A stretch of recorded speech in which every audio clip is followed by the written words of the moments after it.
அனைவருக்கும் மீண்டும் இனிய உற்சாகமான காலை வணக்கங்கள். காலை வணக்கங்கள் சார். ஆஹ் நிகழ்ச்சியில் பங்கேற்றிருக்கக்கூடிய ஆனந்த் அவர்கள், கருணாநிதி அவர்களுக்கும், தமிழ்மணி மேடம் அவர்களுக்கும், வளர்மதி மேடம் அவர்களுக்கும், ராதாமணி மேடம் அவர்களுக்கும், அமெரிக்காவிலிருந்து நம்மை நாளும் உற்சாகப்படுத்தி கொண்டிருக்கின்ற சொக்கலிங்கம் அவர்களுக்கும், பாலசுப்ரமணியம் அவர்களுக்கும், கீதா மேடம் அவர்களுக்கும், சசிரேகா மேடம் அவர்களுக்கும், ருக்மிணி மேடம் அவர்களுக்கும், சுப்பிரமணியன் அவர்களுக்கும், ஜெயக்குமார் அவர்களுக்கும், மற்றும் சண்முக சுந்தரி அவர்களுக்கும், பவானி செந்தில் மேடம் செம்ம கமெண்ட் போட்டிருந்தாங்க அன்னைக்கு. பணத்தை எல்லும் பக்கா சீக்கிரட் என்னென்ன, பணத்தை அள்ளுதோ இல்லையோ மனசை அள்ளுது போங்கோ அப்படின்னு கமாண்ட் யூடியூப்ல போட்டிருந்தாங்க. வணக்கம் மேடம். கலா மேடம் அவர்களுக்கும், பாண்டிச்சேரியிலிருந்து முக்தாத்மன் அவர்களுக்கும், கூடியவர்கள் உடனே வைஷாலி மேடம் அவர்களுக்கும், மற்றும் அனு வனிதா மேடம் அவர்களுக்கும், மலைராஜன் சார் அவர்களுக்கும், லட்சுமி மேடம் அவர்களுக்கும், சுகன்யா, டாக்டர் யுவனப்பிரியா அனைவர்களுக்கும் என்னுடைய இனிய காலை வணக்கத்தை தெரிவித்துக் கொள்கின்றேன். இன்றைக்கு என்னுடைய கேள்வி அப்படிங்கிறது வரலாற்று பூர்வமான கேள்வி. நம்ம இதுல வரலாற்று பேராசிரியர்கள் அல்லது தமிழ் அறிவியல், அறிவியல் தவிர அரசியல் சார்ந்த பேராசிரியர்கள் அப்படி யாராவது இருக்கீங்களா? வரலாறு, அது தமிழ். வணக்கம் லட்சுமி மேடம். தமிழ் வரலாறு அல்லது தொல்லியல், இது சம்பந்தமா யாராவது இருந்தீங்கன்னா சரி, என்னுடைய கேள்வியை ஆரம்பிக்கிறேன். ஷார்ட்டா ஒரே வரியில சொல்லணும்னா, ஒரு மனிதனுடைய வரலாற்று பாதைகள் அல்லது ஒரு நாட்டினுடைய வரலாறு என்பது மிகவும் முக்கியமானது, ஆதாரபூர்வமானது, ஆணித்தரமானது. ஏனென்றால் ஒரு தலைமுறையிலிருந்து இன்னொரு தலைமுறைக்கு ஒரு செய்தியை எடுத்து செல்கின்ற மிகப்பெரிய பாலமாக இருப்பது வரலாறு. என்னுடைய தனிப்பட்ட கோணத்தில் நான் சொல்ல வேண்டும் என்றால், இந்திய அரசியல் என்பது தெளிவாக இந்திய அரசியல் என்பது 190% மேலாக பிரிக்கப்பட்ட, திணிக்கப்பட்ட வரலாறாக இருக்கிறது அப்படிங்கிறதா என்னுடைய கணிப்பு. ஏன் அப்படி சொல்றேன்னா, நான் தமிழனாக பிறந்ததால் தமிழை பெருமையாக நினைக்கவில்லை. தமிழ் என்பதும் தமிழர்கள் என்பதும் எந்த மொழியையும், எந்த இனத்தையும், எந்த காலத்திலும் எதிரியாகவும் துரோகியாகவும் நினைத்ததே கிடையாது. யாதும் ஊரே யாவரும் கேளிர் என்கின்ற பண்பையும், சித்தர்கள் உயிர்களை கூட பிற உயிரையும் தன்னுயிராக நினைத்தவர்கள், மற்ற அனைத்து உயிர்களிலும் இறைவன் இருக்கின்றான் என்கின்ற ஆன்மீக சிந்தனையை அனைத்து மக்களுக்கும் எடுத்து சொன்னவர்கள். அவர்களுக்கு இன்னும் அதிகமாக சொன்னால், தன்னுடைய முழுமுதற் கடவுளாக நினைக்கக்கூடிய சிவனை கூட தென்னாடுடைய சிவனை போற்றி எந்நாட்டவர்க்கும் இறைவா போற்றி என்று சொல்கின்றார்கள். ஆனால் உலகத்தில் இருக்கக்கூடிய எந்த கடவுளாக இருந்தாலும் அது சிவனினுடைய வழிபாடு. சிவன் நாங்கள் சொல்கின்றோம், நீங்கள் வேறு மொழியில் சொன்னாலும், அந்த கடவுளுக்கு வேறு பேரை சொன்னாலும் கூட அதை நாங்கள் ஏற்றுக்கொள்கின்றோம். நமக்குள் கடவுளினுடைய பேதம் இருக்காது என்று சொன்னவர்கள் சித்தர்கள். எனவே கடவுளுடைய பேதம் இல்லாது இருக்கின்ற பொழுதே மதத்தினுடைய பேதம் இருக்காது. ஆக ஒன்றுதான், ஒன்றே குலம் ஒருவனே தேவன் என்ற அடிப்படையில் சித்தர்களுடைய கோட்பாடு. இந்த கோட்பாட்டின் அடிப்படையில் நாம் தொடர்ந்து இந்த நிகழ்ச்சியை எடுத்து செல்கின்றோம், வகுப்பை நடத்தி செல்கின்றோம். நம்முடைய கோட்பாடு என்பது முழு முதலாக சித்தர்களுடைய வழி. இதில் எந்த வேறுபாடும் இல்லை. இன்னும் தெளிவாக சொல்ல வேண்டும் என்றால், இந்த வகுப்பில் இந்துக்கள், முஸ்லிம்கள், கிறிஸ்தவர்கள், பௌத்தர்கள், அதையும் தாண்டி கடவுள் மறுப்பாளர்கள் கூட இருந்தாலும், நாம் சொல்லுகின்ற கருத்து எந்த ஒரு தனி மனிதனுக்கும் ஒரு சிறு நெருடலையும் ஏற்படுத்தக்கூடாது என்ற வகையில் எடுத்து செல்கின்றோம். இது முழுமையான சித்தர்களுடைய வழியில் எந்த வேறுபாடும் இல்லாமல் கர்மா என்பதன் அடிப்படையில் எடுத்து செல்லப்படுகின்றது. சீஃப் டாக்டர் வந்துட்டாங்க, நிகழ்ச்சி தொடர்கிறது. வணக்கம்.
அனைவருக்கும் வணக்கம். வணக்கம் சார். வணக்கம் சார். அனைவருக்கும் வணக்கம். இன்னைக்கு கேள்வி பதில் பார்ப்போம். கலாவதி குரு அப்படின்னு ஒரு சகோதரி நேற்று கேள்வி கேட்டிருக்காங்க. ஆங்காலஜிஸ்ட்னு சொல்லி சார் சொன்னார். கொஸ்டின் படித்து ஆன்சர் பண்ணுறேன். You mean health insurance or general insurance? If it is health insurance அது அப்புறம் ஜென்ரல் இன்சூரன்ஸ் வரும். அப்போ இன்சூரன்ஸ் வேண்டாம் நம்ம சொல்கிறோம். அது வந்து எகெயின்ஸ்ட் கர்ம விதிக்கு ஆப்போசிட்டான விஷயம்னு சொல்கிறோம். ஜென்ரல் இன்சூரன்ஸ் அப்படின்னா அப்போ லைஃபுக்கு ரைட் ஓகே வேண்டாம்னு சொல்கிறீங்க. பட் ஜென்ரல் இன்சூரன்ஸ் எப்படி? பட் ஜென்ரல் இன்சூரன்ஸும் கூட வேண்டாம் அப்படின்றது தான் ஒரு விஷயம். நான் சொல்கிறேன் அப்படின்னா அந்த விஷயத்தை வந்து நாம் நடைமுறையில் ஃபாலோ பண்ணி அதனுடைய அனுபவங்களை பெற்ற பிறகுதான் வந்து இறைவன் வந்து நமக்கு உங்களுக்கு சொல்றதுக்கு அனுப்பிச்சிருக்கார். நான் சித்தர்களால ஆட்கொள்ளப்பட்டு 35 வருடங்கள் ஆனாலும் கூட 35 வருடம் முடிஞ்ச பிறகு இப்பதான் பர்மிஷன் கொடுக்குறாங்க, நீங்க வந்து you are eligible to teach அப்படின்னு. இது வரைக்கும் நாம் வந்து டீச்சிங்க்கு வரல, மீடியாவிலையும் வரல. பட் 35 வருடங்களுக்கு பிறகு இந்த 35 வருடங்கள படம் போட்டு எடுக்கிறாங்க. அதை நினைச்சாலே கறி கலங்கும். அந்த மாதிரிலாம் போட்டு போட்டு போட்டு போட்டு புரட்டி புரட்டி புரட்டி எடுத்து ட்ரெயின் அப் பண்ணி அவ்வளோ கடுமையான பயிற்சிகள், வாழ்வியல் பயிற்சிகள். அந்த பயிற்சிகள்லாம் பண்ண பிறகு ஆஃப்டர் 35 இயர்ஸ் இப்போத்தான் சரி நீங்க சொல்லுங்க அப்படின்னு சொல்லி சித்தர்களும் இறைவனும் அனுமதி கொடுக்குறாங்க. அப்படின்னா என்ன அர்த்தம்? உங்களுக்கு சொல்லக்கூடிய இந்த விஷயத்தை பெறுவதற்கு தகுதி எடுக்கிறதுக்கு 35 வருடங்கள் ஆயிருக்கு. 35 வருடங்களாக எனக்கு அந்த தகுதியை உருவாக்கி இப்போத்தான் you are eligible to teach அப்படின்னு சொல்லிட்டு பர்மிஷன் கொடுக்குறாங்க. அப்படின்னா பார்த்துக்கோங்களேன். ஸோ ஜென்ரல் இன்சூரன்ஸ் தேவையா தேவையில்லையா? ஒரு விஷயத்த சொல்கிறோம், இதுதான் இறை சட்டப்படி இருக்கிற விஷயம்ன்றோம். அதை ஏற்றுக்கொள்வதும் ஏற்றுக்கொள்ளாததும் உங்களுடைய விருப்பம். அது நீங்கள் அதை ஏற்றுக்கணுன்ற அமைப்பு இருந்தால் அதை கரெக்டாக ஏற்றுக்குவீங்க. இல்லை வேண்டாம் கஷ்டப்படணுன்ற அமைப்பு இருந்தால் அதில் ஏதாவது ஒரு குறை காட்டி இதெல்லாம் வேண்டாம் அப்படின்னு சொல்லிட்டு அதை ஏற்றுக்காம போயிடுதுங்க, அவ்வளோதான். பட் சொல்லுவது என்னுடைய கடமை. அதை கேட்டுக்கொண்டு உங்களுடைய வாழ்க்கையில் அதை அப்ளை பண்ணி சுகப்படுவதும் இல்லை அப்ளை பண்ணாமல் கஷ்டப்படுவதும் உங்களுடைய விருப்பம். அது சொல்லுவது என்னுடைய கடமை, நான் சொல்லணும். அது என்னுடைய குட்கர்மா. என்னுடைய பிறப்பினுடைய நோக்கம் வந்து இது சொல்றது தான். அதுக்காக தான் என்னை படைச்சு இந்த உலகத்துக்கு இந்த பூமியில பறக்க வச்சிருக்காரு இறைவன். என்னுடைய கடமையை நான் கரெக்டாக செய்கிறேன். இதை நீங்கள் எந்த அளவுக்கு உள்வாங்கிக்கிறீங்கன்னு உங்களுடைய கர்மாவை பொறுத்தது. நீங்கள் சுகப்படணுன்ற அமைப்பு இருந்தால் அதை கேட்டுக்குவீங்க, உள்வாங்கிக்குவீங்க, ஃபாலோ பண்ணுவீங்க. கஷ்டப்படணும் அமைப்பு இருந்தால் கேட்க மாட்டீங்க, உள்வாங்கிக்க மாட்டீங்க. இதெல்லாம் போய் இந்த காலத்தில் நடைமுறை சாத்தியமா ஏதோ உலகிட்டு இருக்காரு போன்னு சொல்லிட்டு போயிடுவீங்க. So that is up to your karma. சரியா? அப்போ ஜென்ரல் இன்சூரன்ஸ் போட்டிருக்காரு. என்னுடைய சோப் கம்பெனியில் டிபார்ட்மெண்ட்டில் சொன்னாங்க, இன்சூரன்ஸ் எல்லாம் கம்பல்சரியாக போடணும் சார். மெஷின் ஏதாவது ஃபால்ட் ஆகும், மெஷினாக ரிப்பேர் ஆகும், மெஷின்லாம் இதுவாகும் அப்படின்னு சொல்லிட்டு. ஸோ என்னுடைய கம்பெனிக்கு நான் இன்சூரன்ஸ் போடலை. இன்சூரன்ஸ்லாம் வேண்டாம் சார். அப்போது இன்ஜினியர் கேட்டார், சார் ஏதாவது பிரச்சனையாச்சு, லாஸ் ஆச்சு, ஏதாவது பிரச்சனைன்னா உங்களுக்கு இன்சூரன்ஸ் இருந்தால் தானே சார் முடியும். இல்லை இன்சூரன்ஸ் பண்ணிக்கோங்க சார். இன்சூரன்ஸ் ஏஜென்ட்டை கூப்பிட்டு வந்துட்டார் அவரே. இல்லை சார் வேண்டாம். இன்னைக்கு வரைக்கும் என்னுடைய கம்பெனியில் எதுக்குமே இன்சூரன்ஸ் கிடையாது. எக்ஸ்போர்ட் பற்றி பிஸ்னஸ் பண்ணுறவங்களுக்கு தெரியும். எக்ஸ்போர்ட் கிரெடிட் கேரண்டி கார்பரேஷன் ஒன்று இருக்குது, central government of India enterprise. அதை எக்ஸ்போர்ட் பண்ணாங்கன்னா எந்த எக்ஸ்போர்ட் பண்ணாலும் வந்து அந்த எக்ஸ்போர்ட் கிரெடிட் கேரண்டி கார்பரேஷனில் இன்சூரன்ஸ் பண்ணிட்டு தான் எக்ஸ்போர்ட் பண்ணுவாங்க. பிகாஸ் ஏதாவது அந்த எக்ஸ்போர்ட் நிறைய ரிஸ்கெல்லாம் இருக்குது. அந்த ரிஸ்கில் ஏதாவது பேமெண்ட் வரலையோ இல்லை வேறு ஏதாவது நம்ம அனுப்பின கூட்ஸ் அவங்களுக்கு போய் சேரலையோ பண்ணி எந்த இது வரையாக இருந்தாலும் அந்த எக்ஸ்போர்ட் கிரெடிட் கேரண்டி கார்பரேஷன் இசிஜிசின்னு சொல்லுவாங்க, அதில் பாலிசி எடுத்துகிட்டு தான் வந்து பண்ணுவாங்க. ஆனால் இன்னைக்கு வரைக்கும் இசிஜிசியில் ஒரு பாலிசி கூட நான் எடுத்தது கிடையாது. ஒரே ஒரு பாலிசி கூட எடுத்தது கிடையாது. ஸ்டாஃபுங்க கேட்பாங்க, சார் வந்து நாளைக்கு ஏதாவது பிரச்சனை ஆச்சுன்னா நமக்கு இசிஜிசி கவர் ஆகுமே சார், இது இல்லைன்னா என்ன பண்ண முடியும்? நமக்கு அந்த மாதிரிலாம் ஒன்றும் ஆகாது, இசிஜிசி வேண்டாம், அந்த பிரீமியம் கட்டுற காசு யாருக்காவது சேரிட்டி பண்ணிவிடுங்கன்றது. அவர் ஆடிட்டர் கரெக்டாக கால்குலேட் பண்ணுவார், இசிஜிசி பிரீமியம் என்ன கட்டணும், சரி இவ்வளோ கட்டணும், சரி இந்த பணத்தை வந்து யாருக்காவது சேரிட்டியாக கொடுத்துருங்க, அதை கரெக்டாக பண்ணிவிடுவார். இன்னைக்கு வரைக்கும் எனக்கு எந்த லாஸும் வந்ததில்லை, எந்த ஒரு ஏற்பாடு கோர்வு மாதிரி ஒரு சந்தர்ப்பம் சூழ்நிலை வந்தது கிடையாது. அந்த அமௌண்ட் என்ன இன்சூரன்ஸ் பிரீமியம் கட்டணுமோ அந்த அமௌண்ட்டை சேரிட்டியாக கொடுத்துரும், போட்டும். அது அப்பேற்பட்ட கிளைம் பண்ண வேண்டிய ஒரு சூழ்நிலை நமக்கு கிரியேட் பண்ணாது, வராது. இறை சட்டத்தை சரியா உணர்ந்ததுனால நான் அதை பண்றேன். இறை சட்டத்தை உணராததுனால நம்ம இன்சூரன்ஸ் காப்பாற்றும் நம்ம நினைக்கிறோம். அது அவங்களுடைய பக்குவம். அது ஒருத்தருக்கு ஒரு பக்குவம் இருக்கு இல்லையா? பக்குவம்ன்றது அது பிறவிக்கு தகுந்த மாதிரி மாறும். ஒரு பிறகு நம்ம டியூனப் ஆகிட்டே வரும். இந்த உலகம் வந்து ஒரு பெரிய பல்கலைக்கழகம் மாதிரி. அந்த பல்கலைக்கழகத்தை நம்ம ஸ்டெப் பை ஸ்டெப்பா ஃப்ரம் ஃபர்ஸ்ட் ஸ்டாண்டர்ட்லேருந்து அப்படியே டெவலப் ஆகி PhD வரைக்கும் வரும். அந்த பக்குவம் ஒருத்தருக்கு இருக்க பக்குவம் இன்னொருத்தர் இருக்காது. ஆன்மாவுக்கு உண்டான பிறவிகள் வேற, இந்த மனிதனுக்கு இருக்கின்ற வயசுகள் வேற. சரி, அதை பத்தி பின்னாடி பேசுவோம். இப்போ நம்ம சப்ஜெக்ட் வருவோம். ஸோ நான் export credit guarantee corporation approach பண்ணது கிடையாது. எக்ஸ்போர்ட் பண்ணும்போது இன்சூரன்ஸ் எடுத்தது கிடையாது. என்னுடைய சோப் கம்பெனிக்கு எடுத்தது கிடையாது. எங்க வீட்லேயும் கூட இந்த ஹவுஸ் ஹோல்டு இன்சூரன்ஸ் எல்லாம் இருக்கு இல்லையா? இந்த united India corporation, national insurance கார்பரேஷன்லாம் வந்து வீட்டிலலாம் வருவாங்க. சில பேர் வந்து கேட்பாங்க, டாக்டர் சார் வீட்டில் இருக்கிற ஜுவல்ஸுக்கெல்லாம் இன்சூரன்ஸ் பண்ணுறீங்களா? வீடுல திப்ட்டு போகாமல் இருக்கிறதுக்கு இன்சூரன்ஸ் பண்ணிருக்கீங்களா? வீட்டில் ஆக்சிடென்ட் ஆகாமல் இருக்கிறதுக்கெல்லாம் இன்சூரன்ஸ் இதெல்லாம் பண்ணிவிடுங்க டாக்டர் சார். எதுக்கு பண்ணணும் சார்? ஏதாவது ஃபயர் ஆச்சுன்னா வீட்டுக்கு இன்சூரன்ஸ் பண்ணிட்டாங்க. ஃபயர்லாம் ஆகாது, வேண்டாம். சரி, வீட்டில் ஏதாவது திருடு போச்சுன்னா, நகை ஜுவல்ஸ் இந்த மாதிரிலாம் திருடு போச்சுன்னா அதுக்கு ஒரு இன்சூரன்ஸ் கிளைம் பண்ணி போட்டுக்கலாமே டாக்டர். அதெல்லாம் ஒன்று திருடு எல்லாம் போகாது, வேண்டாம். சார் வீட்டில் ஏதாவது ஒரு பர்க்லரி ஏதாவது நடக்குது அப்படின்னா அந்த இன்சூரன்ஸ் கிளைம் பண்ணிக்கலாமே. நான் இவ்வளோ பாலிசி போட்டிருக்கேன் டாக்டர், இவ்வளோ. ரைட், ஓகே, அது உங்களோட விருப்பம். என்னோட வீட்டில் திருடு போகாது, என்னோட வீட்டில் எதுவும் எந்த ஜுவல்லு எதுவுமே திருடு போகாது, ஆக்சிடென்ட்லாம் ஆகாது, ஃபயர் ஆக்சிடென்ட்லாம் ஆகாது, பூகம்பத்தில் இடியெல்லாம் விழாது, எர்த்குவாக்கெல்லாம் எதுவும் வராது. எது வந்தாலும் என் வீட்டுக்கு ஒன்றும் ஆகாது. ஆனால் அது வேண்டாம். எப்படி டாக்டர் இவ்வளோ தெளிவாக சொல்கிறீங்க? அவ்வளோ தெளிவு எனக்கு எதுவும் கொடுத்துருக்கேன். ஆனால் நான் சொல்கிறேன், அவ்வளோதான். அவனுக்கு அந்த தெளிவு இல்லை, அதனால அவங்க இன்சூரன்ஸ் போடுறாங்க. இன்னைக்கு வரைக்கும் நான் அந்த இன்சூரன்ஸ் ₹1 கூட நான் பண்ணது கிடையாது. அந்த இன்சூரன்ஸ் பணமும் கூட நான் சேரிட்டியை தான் கொடுப்பேன். இது பெருமைக்காக சொல்ல, ஒரு சந்தர்ப்பம் வந்ததுனால இதை நாம் சொல்ல வேண்டியதாக இருக்கு. மினிமம் 7 lakhs நான் எவ்ரி மந்த் சேரிட்டி பண்ணுவேன்.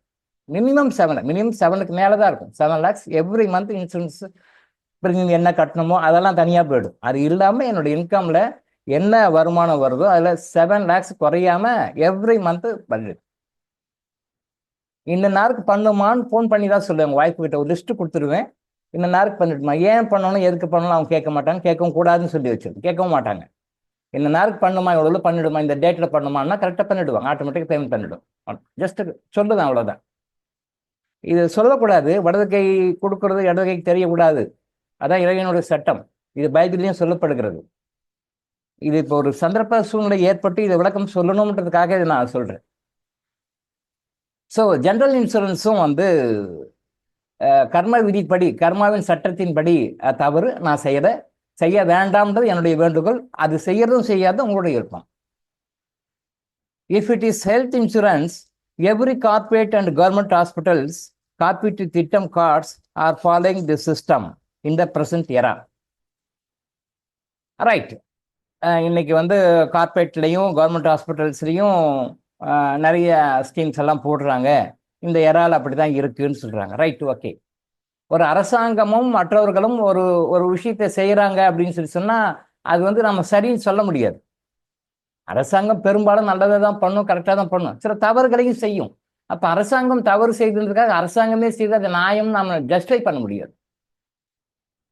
இப்போ ஹோமோசெக்ஸ் இருக்கு, ஒரு ஆணும் ஆணும் சேர்ந்து வாழ்வது, அது தவறு. சமய சட்டங்கள் படி அது தவறு. ஆனால் நிறைய நாடுகளில் அது வந்து அங்கீகரிக்கப்பட்டு சட்டமாக்கப்படுது. அது ஓகே அப்படின்னு சொல்லி கவர்மெண்ட் சொல்லிருக்காங்க. லெஸ்பியனிசம் தவறு. பெண்ணும் பெண்ணும் தொடர்பு கொள்வது தவறு. பெண்ணும் பெண்ணும் இணைந்தவள் தவறு.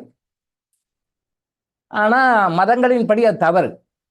ஆனால் சட்டங்கள் வந்து சில நாடுகளில் வேற வழி இல்லாமல் அது ஓகே, சரி, இருந்துக்கலாம் அப்படின்னு சொல்லிட்டு அப்ரூவல் கொடுக்குது. ஸோ ஹோமோசெக்ஸ் வந்து சரின்னு சொல்லி அரசாங்கம் சொன்னாலும் தவறு தான். லெஸ்பியனிசம் சரி அப்படின்னு சொல்லி அரசாங்கம் சொன்னாலும் தவறு தான். ஆன்மீகத்துக்கு பேர் போன, ஒழுக்க கட்டுப்பாடுகளுக்கு பேர் போன இந்தியாவிலும் கூட அதை கொண்டு வர்றதுக்கு இப்போ ஆக்ட் கொண்டு வரதுக்கு ரெடி பண்ணிட்டு இருக்காங்கன்னு நினைக்கிறேன். கொண்டு வந்துட்டாங்களா இல்லையான்னு தெரியல. பட் அதுக்கு டிபேட் போயிட்டு இருக்கு. பண்ணலாமா வேண்டாமா, பண்ணணும்னு ஒரு குரூப்பு, பண்ண வேண்டாம்னு ஒரு குரூப்பு. பண்ணிட்டாங்களா என்னன்னு தெரியுது. இந்தியாவில் கொண்டு வந்துருவாங்க, ஒரு ஸ்டேஜில் கொண்டு வந்துருவாங்க. அப்ப அரசாங்கம் செய்யுதுன்றதுக்காக நாம அதை சரின்னு எடுத்துக்க முடியாது. மதுபானம் குடிக்கிறது தவறு. ஆனா அந்த மதுபானத்தை அரசாங்கம் விற்குது. தமிழ்நாட்டில் டாஸ்மாக் மூலமா விற்குது. அப்ப அதனால டாஸ்மாக் கவர்னர் நிறுவனமே அது என்ன ஒரு தனி நிறுவனம் இல்லையா? டாஸ்மாக் தனி நிறுவனம். அது ஒரு நிர்மாணிக்கப்பட்டு அந்த நிறுவனம் பண்ணுது, கவர்மெண்ட் தான் பண்ணுது. அப்ப அது நியாயம் நாம சொல்ல முடியாது இல்லை. அரசாங்கம் தவறு செய்யும். அரசாங்கங்கள் எந்தெந்த மாதிரி தவறுகள்லாம் செய்யும், என்னென்ன மாதிரிலாம் தப்பு பண்ணுவாங்க அப்படின்னு சொல்லி தெளிவா நம்ம சித்தர்கள் பல நூற்றாண்டுகளுக்கு முன்னாடி எழுதி வச்சுட்டு போயிருக்காங்க. அரசாங்கங்கள் என்னென்ன தவறுகள் செய்யும், என்னென்ன மாதிரிலாம் மக்கள் தவறுகள் செய்வார்கள், கலியுகத்தில் என்னென்ன நடக்கும்னு சொல்லிட்டு தெளிவா எழுதி வச்சுட்டு போயிருக்காங்க. அதை பத்தி பின்னாடி வர வகுப்புகள் அதை பத்தி சொல்லுவோம். நான் பாம்பேயில் ப்ராஸ்டியூஷன் தப்பு. பாம்பேயில் மும்பையில் ரெட் லைட் ஏரியான்னு சொல்லிட்டு அந்த அந்த ஏரியாவில் ப்ராஸ்டியூஷன் பண்ணால் தவறு இல்லைன்னு சொல்லிட்டு மகாராஷ்டிரா கவர்மெண்ட் அதுக்கு அப்ரூவல் கொடுத்துருக்கு நான் கேள்விப்பட்டிருக்கேன். விபச்சாரம் அப்படின்றது, ப்ராஸ்டியூஷன்றது எல்லா மதங்களையும் தவறு. மகாராஷ்டிரா இந்தியாவில் மகாராஷ்டிரா கவர்மெண்ட்டில் மும்பையில் ரெட் லைட் ஏரியான்னு ஒரு ஏரியா இருக்குது. அந்த ஏரியாவில் போயிட்டு ப்ராஸ்டியூஷன் பண்ணால் தவறு இல்லை, கவர்மெண்ட் நடவடிக்கை எடுக்கிறது இல்லைன்னு கேள்விப்பட்டிருக்கேன் நான். அப்போ அரசாங்கம் ரெட் லைட் ஏரியாவில் ப்ராஸ்டியூஷன் நடக்கிறதுக்கு அலோவ் பண்ணுதுன்றதுக்காக அது சரி நம்ம ஒத்துக்க முடியுமா? ஒத்துக்க முடியாது. அதே மாதிரி தான் அரசாங்கம் இன்சூரன்ஸ் பண்ணுது, அரசாங்கம் இன்சூரன்ஸ் கம்பெனி நடத்துது, அரசாங்கம் இன்சூரன்ஸ் திட்டம் காப்பீட்டு திட்டம் கொடுக்குது அப்படின்னு சொல்லி சொன்னாலும் தவறு தான். கர்ம விதிப்படி, இறைவனின் சட்டப்படி தவறு தான். அதுக்கான பனிஷ்மெண்ட் என்ன? அரசாங்கத்தையும் அது பாதிக்கும், அரசாங்கத்தை ஆள்பவர்களும் பாதிப்பார்கள், அரசாங்கத்தின் ஒரு பகுதியாக குடிமக்களும் பாதிப்பார்கள். மன்னன் எவ்வழி குடிகள் அவ்வழி, மன்னன் எவ்வழி குடிகள் அவ்வழி, தமிழ் பழமொழி. அப்போ நாட்டை இதெல்லாம் நடக்கிறதுக்கு நாட்டின் தலைவர்களும் ஒரு காரணமா அப்படின்னு சொல்லி ஒருத்தர் கேட்டிருந்தார், ஒரு நண்பர் கேட்டிருந்தார். உண்மை. ஒரு நாட்டில் நடக்கிற தீமைகளுக்கும் கூட அந்த நாட்டினுடைய தலைவர்கள் காரணமாகிறார்கள். ஒரு நாட்டில் இருக்கிற நன்மைகளுக்கும் அந்த நாட்டின் தலைவர்கள் காரணமாக இருக்கிறார்கள். இதுதான் உண்மை. நாடு எப்படி இருக்கோ அப்படிதான் மக்கள் இருப்பார்கள் அப்படின்னு சொல்றாங்க. தமிழ்ல வர்ற பழமொழியோ தமிழ் பெரியவர்கள் சொன்ன கூற்றுக்களை என்னைக்கு நீங்க தப்பே கண்டுபிடிக்க முடியாது. அரசாங்கத்தை ஆளுகின்ற அரசன் தவறு செய்தால் மக்கள் தவறு செய்வார்கள். அரசாங்கத்தை ஆளுகின்ற அரசன் நியாயமான, நேர்மையான, தர்மமான செங்கோல் ஆட்சி புரிகிறான் அப்படின்னு சொல்லி சொன்னா மக்கள் அப்படி இருப்பார்கள்னு எழுதி வச்சு போயிருக்காங்க. அது நீங்க இன்னும் எத்தனை நூற்றாண்டாலும் குறை சொல்ல முடியாது. அப்ப இந்த நாட்டில் நடக்கிற இத்தனை அக்கிரமங்கள், அநியாயங்கள்லாம் கூட நடக்குது அப்படின்னா என்ன அர்த்தம்? ஆட்சி செய்கின்ற அவங்களும் அப்படிதான் இருக்காங்க, நான் மறைமுகமா புரிஞ்சுக்கணும், அவ்வளவுதான். திருப்பி மைண்ட வச்சுக்கோங்க. நாட்டை இந்தந்த அநியாய அக்கிரமெல்லாம் நடக்குது அப்படின்னாலும் கூட என்ன அர்த்தம்னா ஆட்சி செய்கின்ற ஆட்சியாளர்கள் அப்படித்தான் இருக்கிறாங்கன்னு அர்த்தம். அதான் உண்மை. அதை மறுக்க முடியாது. நம்ம இல்லைன்னு சொல்லலாம், அதெல்லாம் இல்லை, அதெல்லாம் இல்லை, இதுதான் உண்மை. உண்மையை நாம ஏத்துக்க மாட்டோம், அவ்வளவுதான். என்ன அடுத்தது, every corporate and government hospitals காப்பீட்டு திட்டம் cards are following this system. Okay, தவறு தான் அது இந்த present era. Okay, then the whole world is only on health insurance. The whole world is only on health insurance. Right, okay. அந்த whole வேர்ல்டும் இன்சூரன்ஸ்ல போயிட்டு இருக்குன்னா அந்த ஹோல் வேர்ல்டும் தப்பு செஞ்சுட்டு இருக்குன்னு அர்த்தம். ஹோல் வேர்ல்டும் தப்பு செஞ்சிருக்குன்னு அர்த்தம். இந்த மாதிரி சிஸ்டத்தை எல்லாம் ஃபாரின் கண்ட்ரிஸ், யூரோப்பியன் கண்ட்ரிஸ், இந்த மாதிரி கண்ட்ரிஸ்ல தான் இன்ட்ரோடக்ஷன் பண்ணியிருக்காங்க. இதெல்லாம் பாருங்க, யார் இதெல்லாம் இன்ட்ரோடக்ஷன் பண்ணாங்க அப்படின்னு சொல்லி சொன்னா, ஆன்மீகத்தை பற்றி கொஞ்சம் குறைவாக தெரிந்து கொண்ட, ஆன்மீகத்தை பற்றி தெளிவில்லாத மேலை நாட்டில் வசிக்கின்ற மக்கள் தான் இந்த சிஸ்டத்தை இன்ட்ரோடக்ஷன் பண்ணியிருக்காங்க. இந்தியாவில் இந்த சிஸ்டம் எல்லாம் ஆரம்பிக்கல. ஏன்னா உலகத்துக்கே ஆன்மீகத்தை சொல்லிக் கொடுக்கக்கூடிய ஒரே பூமி, தகுதியுடைய பூமி இந்தியா தான். இன்னைக்கு இந்தியாவும் கெட்டுட்டு வருதுன்றது வேற சமாச்சாரம். இந்தியாவும் அவங்கள மாதிரி கெட்டு போகுது, நாளுக்கு நாள் அவங்கள மாதிரி பார்த்து கெட்டு குடிச்சவர் ஆகிட்டு வருது வேற சமாச்சாரம். அந்த இந்தியாவிலும் தமிழ்நாடு எல்லாருக்கும் சொல்லி கொடுத்துருந்த பாருங்க, தமிழ்நாடும் கெட்டுக்கிட்டு வருதுன்றது அது வேற சமாச்சாரம். அதை பற்றி பின்னாடி பேசும். பட் உலகத்துக்கு வழிகாட்டக்கூடிய தமிழ்நாட்டின் கலாச்சாரங்கள் கெட்டு போய் ரொம்ப கேவலமா போயிட்டு இருக்காங்க. அவங்களுக்கு நாங்கள் சளைத்தவர்கள் இல்லைன்ற மாதிரி நம்ம கலாச்சாரம் கெட்டு போயிட்டு இருக்கு. இது உண்மைதான், இதை யாரும் மறக்க முடியாது. தென் அடுத்த சப்ஜெக்ட் வரும். Yes, many countries are paying doctors only through insurance. Many countries are paying doctors only through insurance.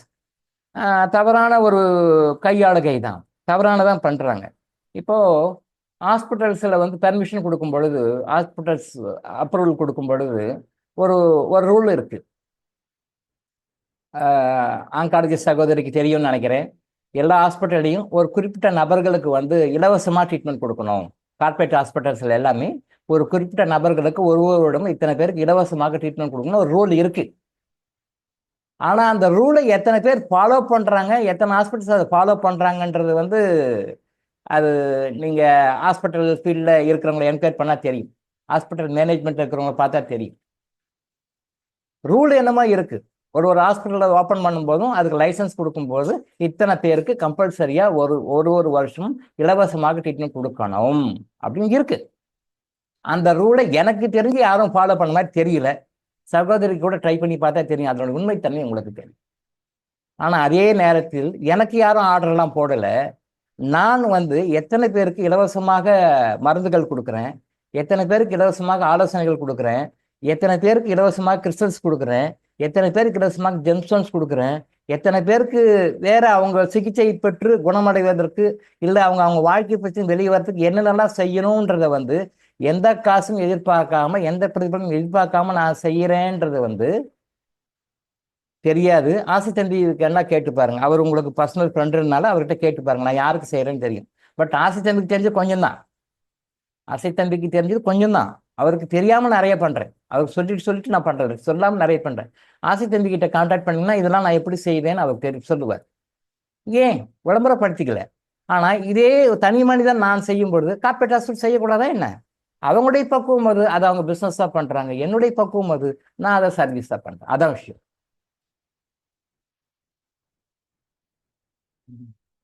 I am sure all your trials to keep people healthy without need for medicines is greatly appreciable. Thank you. But who is running a hospital, clinic, supplying free medicines to common public? அதுக்கு தான் இப்போ நான் answer பண்ணியிருக்கேன். And if your karma theory is right, then இந்த இடத்துல கர்மா தியரின்றதை வந்து அதை round up பண்ணிக்கோங்க மேடம். அது தியரி கிடையாது, இட் இஸ் எ லா. தியரின்றது வந்து தமிழில் கோட்பாடுன்னு சொல்லுவோம். அந்த கோட்பாடு சரியாகவும் இருக்கலாம், தவறாகவும் இருக்கலாம். கோட்பாடு ஒரு கற்பித கொள்கை, அதை கரெக்ட் டிரான்ஸ்லேஷன் வந்து கோட்பாடு, கற்பித கொள்கை அப்படி சொல்லுவாங்க தமிழில். தியரி, அந்த தியரி வந்து சரியாகவும் இருக்கலாம், தவறாகவும் இருக்கலாம். அது இப்படி இருக்கலாம், அப்படி இருக்கலாம், maybe R may not be. மனிதன் குரங்கிலிருந்து படைக்கப்பட்டான், மனிதன் குரங்கிலிருந்து வந்தான்னு சொல்லி டார்வின் தியரி சொல்லுது.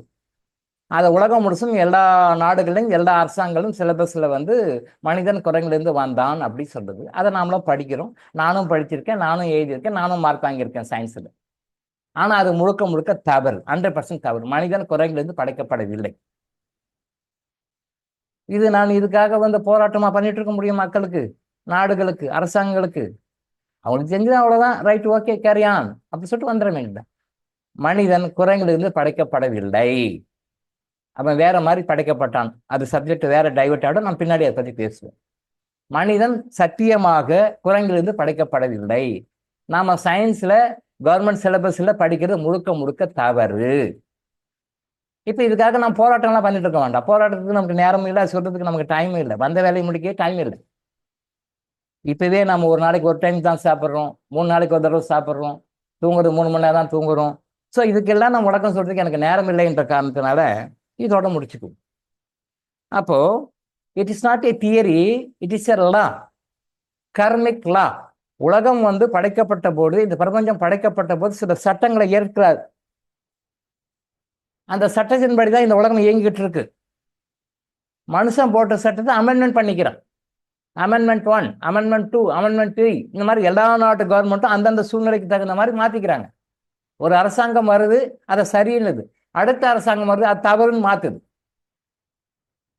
அரசாங்கம் ஒரு சட்டத்தை இயக்குது, அடுத்த ஒரு அரசாங்கம் வருது, அதை வேண்டான்னு சொல்லி தள்ளி போடும். பக்கத்தில் இருக்கிற பங்களாதேஷ்ல அந்த நாட்டுக்கு சுதந்திரம் வாங்கி கொடுத்தது இந்தியா. இந்திரா காந்தி அம்மா வந்து பிரைம் மினிஸ்டரா இருக்கும்போது வாங்கி கொடுத்தாங்க. தேசத்தின் தந்தை என்று சொல்லப்பட்ட முஜிபுர் ரஹ்மான். அப்ப ரீசெண்டா அந்த நாட்டில் என்ன நடந்ததுன்னு உங்களுக்கு தெரியும். இன்னைக்கு தேசத்தின் தந்தை முஜிபுர் ரஹ்மான் அப்படின்னு இல்லை அப்படின்னு சொல்லிட்டு அவங்களுடைய கரன்சி நோட்ல இருந்து கூட அவர் பேரையும் அவருடைய உருவப்படத்தையும் எடுத்துட்டாங்கன்னு கேள்விப்பட்டேன். அந்த நாட்டினுடைய தந்தை அப்படின்னு சொல்லி கொண்டு போனாங்க. அந்த நாட்டுடைய தந்தை, வங்காளதேசனுடைய தந்தை அப்படின்னா பாருங்க, முஸ்லீம் மதத்துல வந்து சிலைகள்லாம் வழிபாடு கூடாது, சிலைகள் வழிபாடு கிடையாது. இஸ்லாத்துல வந்து சிலை வழிபாடு, உருவ வழிபாடு கிடையாது. ஆனாலும் கூட அதையும் மீறி குரானை ஓரங்கட்டிட்டு, நபிகள் நாயகம் ஸல்லல்லாஹு ஓரங்கட்டிட்டு, இவங்க எல்லாத்தையும் ஓரங்கட்டிட்டு சிலைகள் வச்சிருக்காங்க. முஜிபுர் ரஹ்மான் சிலை வச்சிருக்காங்க அங்கங்க. According to Islam, according to Quran, according to நபிகள் நாயகம் ஸல்லல்லாஹு, உருவ வழிபாடு கூடாது. ஆனா அந்த உருவத்தை வந்து வைக்கிறாங்க. வழிபடுறாங்களோ வழிபடுறதோ வேற சம்பந்தம். உருவமே இருக்கக்கூடாது இல்லையா? அந்த உருவத்தை வழிக்கிறாங்க எங்க பார்த்தாலும். லாஸ்ட் இயர் அந்த நாட்டில் ஒரு புரட்சி வந்தபோது மக்களே அதை இடிக்கிறாங்க. அதை பேப்பர்ல நான் பார்த்தேன். மக்களே புல்டோசர் வச்சு இடிக்கிறாங்க, அதை கடப்பாறை எடுத்து இடிக்கிறாங்க. இன்னும் ஹையா போயிட்டு செருப்பு மாலையை போடுறாங்க. ஒருத்தர் மேலே ஏறி கஷ்டப்பட்டு ஏறி ஏறி அப்படி செருப்பு மாலையை போடுறாரு அவருக்கு. ஒரு நாட்டினுடைய தந்தை என்று வர்ணிக்கப்பட்ட, ஒரு நாட்டினுடைய தந்தை என்று நிர்ணயிக்கப்பட்ட, ஒரு நாட்டின் தந்தை என்று பெருமதிப்பு தரப்பட்ட அதே நபர் சில ஆண்டுகள்ல நாட்டினுடைய தந்தையே கிடையாது, அவர் சிலை இடி, அவருக்கு வந்து செருப்பு மாலை போடு. இப்ப கரன்சி நோட்டில் ரீசெண்டா ஒரு லாஸ்ட் மந்த் கரன்சி நோட்டை கூட டோட்டலா அவர் பேரை மாத்திட்டாங்க, உருவத்தை மாத்திட்டாங்க. கரன்சி நோட்ல அவர் இது கிடையாது. இப்ப மாறுது. அப்ப மக்கள் மனம் மாறிக்கிட்டே இருக்கு. ஆனா இறைவனுடைய சட்டம் என்னைக்கு மாறாதுன்னு சொல்ல வர. அரசாங்கத்து சட்டம் மாறுது. அரசாங்கம் அன்னைக்கு தேசனுடைய தந்தை அவருடைய கரன்சி நோட்ல அவர் பேரை போடு, உருவத்தை போடுங்க. அதே இன்னைக்கு ஒரு அரசாங்கம் அவர் தேசத்தினுடைய தந்தையே இல்லை, தூக்கு தூக்கு தூக்கு வேண்டான்னு. அந்த தேசத்தின் தந்தையினுடைய மகள் வந்து இந்தியாவுக்கு தப்பிச்சு போயிட்டாங்க. இங்க அவங்களே எங்கிட்ட ஹேண்ட் ஓவர் பண்ணுங்க, ஷேக் ஹசீனாவை ஹேண்ட் ஓவர் பண்ணுங்க, நாங்க பனிஷ்மெண்ட் கொடுக்குறோம், கோர்ட்ல கேஸ் போடணும், பனிஷ்மெண்ட் கொடுக்கணும், நீங்க அனுப்பிச்சுடுங்கன்னு கேட்டுட்டு இருக்காங்க. எப்படி மாறுது பாத்தீங்களா? மனிதனுடைய மனம் மாறிக்கிட்டே இருக்கும், சூழ்நிலைக்கு தகுந்த மாதிரி, சந்தர்ப்ப தகுந்த மாதிரி மாறிக்கிட்டே இருக்கும். பட் இறை சட்டம் என்னைக்குமே மாறாது. போட்டது தான். நீங்க கலியுகம் வரும்னு சொல்லிட்டு ஒரு இடத்துல பின்னாடி மென்ஷன் பண்ணியிருக்கீங்க. கலியுகம் வரும், கலியுகத்துல வந்து இதெல்லாம் இப்படிதான் இருக்கும், இதை தாண்டி சத்தியுகம் வரும். இப்ப கலியுகம் நடந்துட்டு இருக்கு, சக்தி யுகம் வரும்னு சொல்லி போட்டிருக்கீங்க. நிறைய பேர் அப்படிதான் நினைச்சிட்டு இருக்காங்க. இயேசு திரும்ப வருவார், ராமலிங்க திரும்ப வருவார், சக்தி யுகம் திருப்பி வரும் அப்படின்னு சொல்லி நினைச்சிட்டு இருக்காங்க. அதெல்லாம் எதுவுமே நடக்காது. இதுதான் உண்மை. ராமலிங்க திரும்ப வரமாட்டார், இயேசுநாதன் திரும்பி வரமாட்டார், சத்தியயுகமும் வராது. இந்த பிரபஞ்சம் இன்னும் 4.5 லட்சம் வருஷங்கள் இருக்கு. இந்த 4 லட்சம் முடிஞ்ச பிறகு அப்புறம் தான் இவங்களாம் வருவாங்க. இயேசு பெருமான் வருவார், ராமலிங்க அடிகள் வருவார், சக்தி யுகம் வரும். எப்ப வரும்னா இப்ப கிடையாது. 4.5 லட்சம் வருஷங்கள் முடிஞ்ச பிறகு, இந்த பிரபஞ்சம் டோட்டலா கம்ப்ளீட்டா அழிஞ்ச பிறகு, அதுக்கு பிறகு புதுசா ஒரு உலகம் உருவாகும் இல்லையா, அந்த உலகத்துல தான் இவங்களாம் வருவாங்க. ஆனா மக்கள் என்ன நினைச்சுக்கிறாங்க? இயேசு சீக்கிரம் வருவார், எதிர்பார்த்திருங்கள், விழித்திருங்கள் அப்படின்னு சொல்றாங்க. தெரியல அவங்க. ராமலிங்க அடிகள் வருவார், விழித்திருங்கள் அப்படின்னு சொல்லி பார்த்துருக்காங்க. சத்தியுகம் வரும் நீங்களும் போட்டிருக்கீங்க. சத்தியுகம் வராது. இன்னொன்று 5000 இயர்ஸ்ல சத்தியுகம் வரும். இந்த 5000 இயர்ஸ்ல யுகங்கள் மாறும். 5000 இயர்ஸ்ல ஒரு மாற்றம் வரும், அவ்வளவுதான். இப்போ இருக்கிற கண்டிஷன்ல கொஞ்சம் மாற்றம் வரும், கொஞ்சம் மாற்றம் வரும். அது பாசிட்டிவான மாற்றமானு சொல்ல முடியாது. பாசிட்டிவான மாற்றமா இன்னும் நிலைமை மோசமாக போயிட்டு தான் இருக்கும். அந்த அந்த டேமேஜ் சொல்றேன் இல்லையா, அந்த அந்த தவறான நிகழ்வுகள் நடக்குது இல்லையா, அந்த தவறான நிகழ்வுகள் அப்படியே நடந்துட்டு வரும்பொழுது அந்த 5000 இயர்ஸ்க்கு ஒரு கொஞ்சம் சேஞ்ச் வரும், அவ்வளவுதான். பட் மேலே வராது, கீழே தான் போகும். அந்த கீழே போறது உதாரணம் சொல்லணும்னா, லஞ்சம் கொடுக்கறது தவறு. ஆனா இப்ப மக்களுக்கு எப்படி பக்குவத்துக்கு வந்துட்டாங்க அப்படின்னா, நல்லா பாருங்க, லஞ்சம் கொடுக்க தவறு, வாங்கணும் தவறுன்னு சொல்றோம். கர்மா தியரி கிடையாது. திரும்பவும் அண்டர்லைன் பண்ணிக்கோங்க, மைண்ட பதிச்சுக்கோங்க. கர்மா தியரி கிடையாது. இட் இஸ் நாட் ஏ கோட்பாடு, இட் இஸ் நாட் ஏ கற்பித கொள்கை, it is a law, divine law. அந்த லா இந்த பிரபஞ்சம் இருக்கிற வரைக்கும் இருக்கும். அதை நீங்களும் மாற்ற முடியாது, நானும் மாற்ற முடியாது. அந்த லாவுக்கு கட்டுப்பட்டோம்னா நம்ம சந்தோஷமா ஹாப்பியா இருப்போம். அந்த law கட்டுப்படலைன்னா we will be punished. Definitely we will be punished. We can't escape. Madam ஒரு இடத்துல சொல்லியிருக்காங்க எஸ்கேபிசம். அது கிடையாது. அது இருந்தால் நம்ம எஸ்கேப் ஆக முடியும். ஸோ இப்போ மக்கள்கிட்ட என்ன ஒரு நடைமுறையில் வந்ததுன்னு அனுபவத்தை நான் பார்த்த வரைக்கும், லஞ்சம் கொடுக்குறோம், வாங்குற காசுக்கு செஞ்சு கொடுத்துட்டான்பா. இப்போ எப்படி சாட்டிஸ்ஃபேக்ஷன் வந்துச்சுன்னா, லஞ்சம் கொடுக்குறது தப்பு, வாங்குற தப்புன்றது போயிடுச்சு. இப்போ லஞ்சம் கொடுக்குறோம், கொடுக்குற காசுக்கு, அந்த லஞ்சம் வாங்குற காசுக்கு வேலை செஞ்சு கொடுத்தான்னா பெரிய விஷயம். அப்பா, இவன் வாங்குற காசுக்கு வஞ்சனை இல்லாம வேலை முடிச்சு கொடுத்துட்டான்பா அப்படின்னு சந்தோஷப்பட்டுக்கிறாங்க.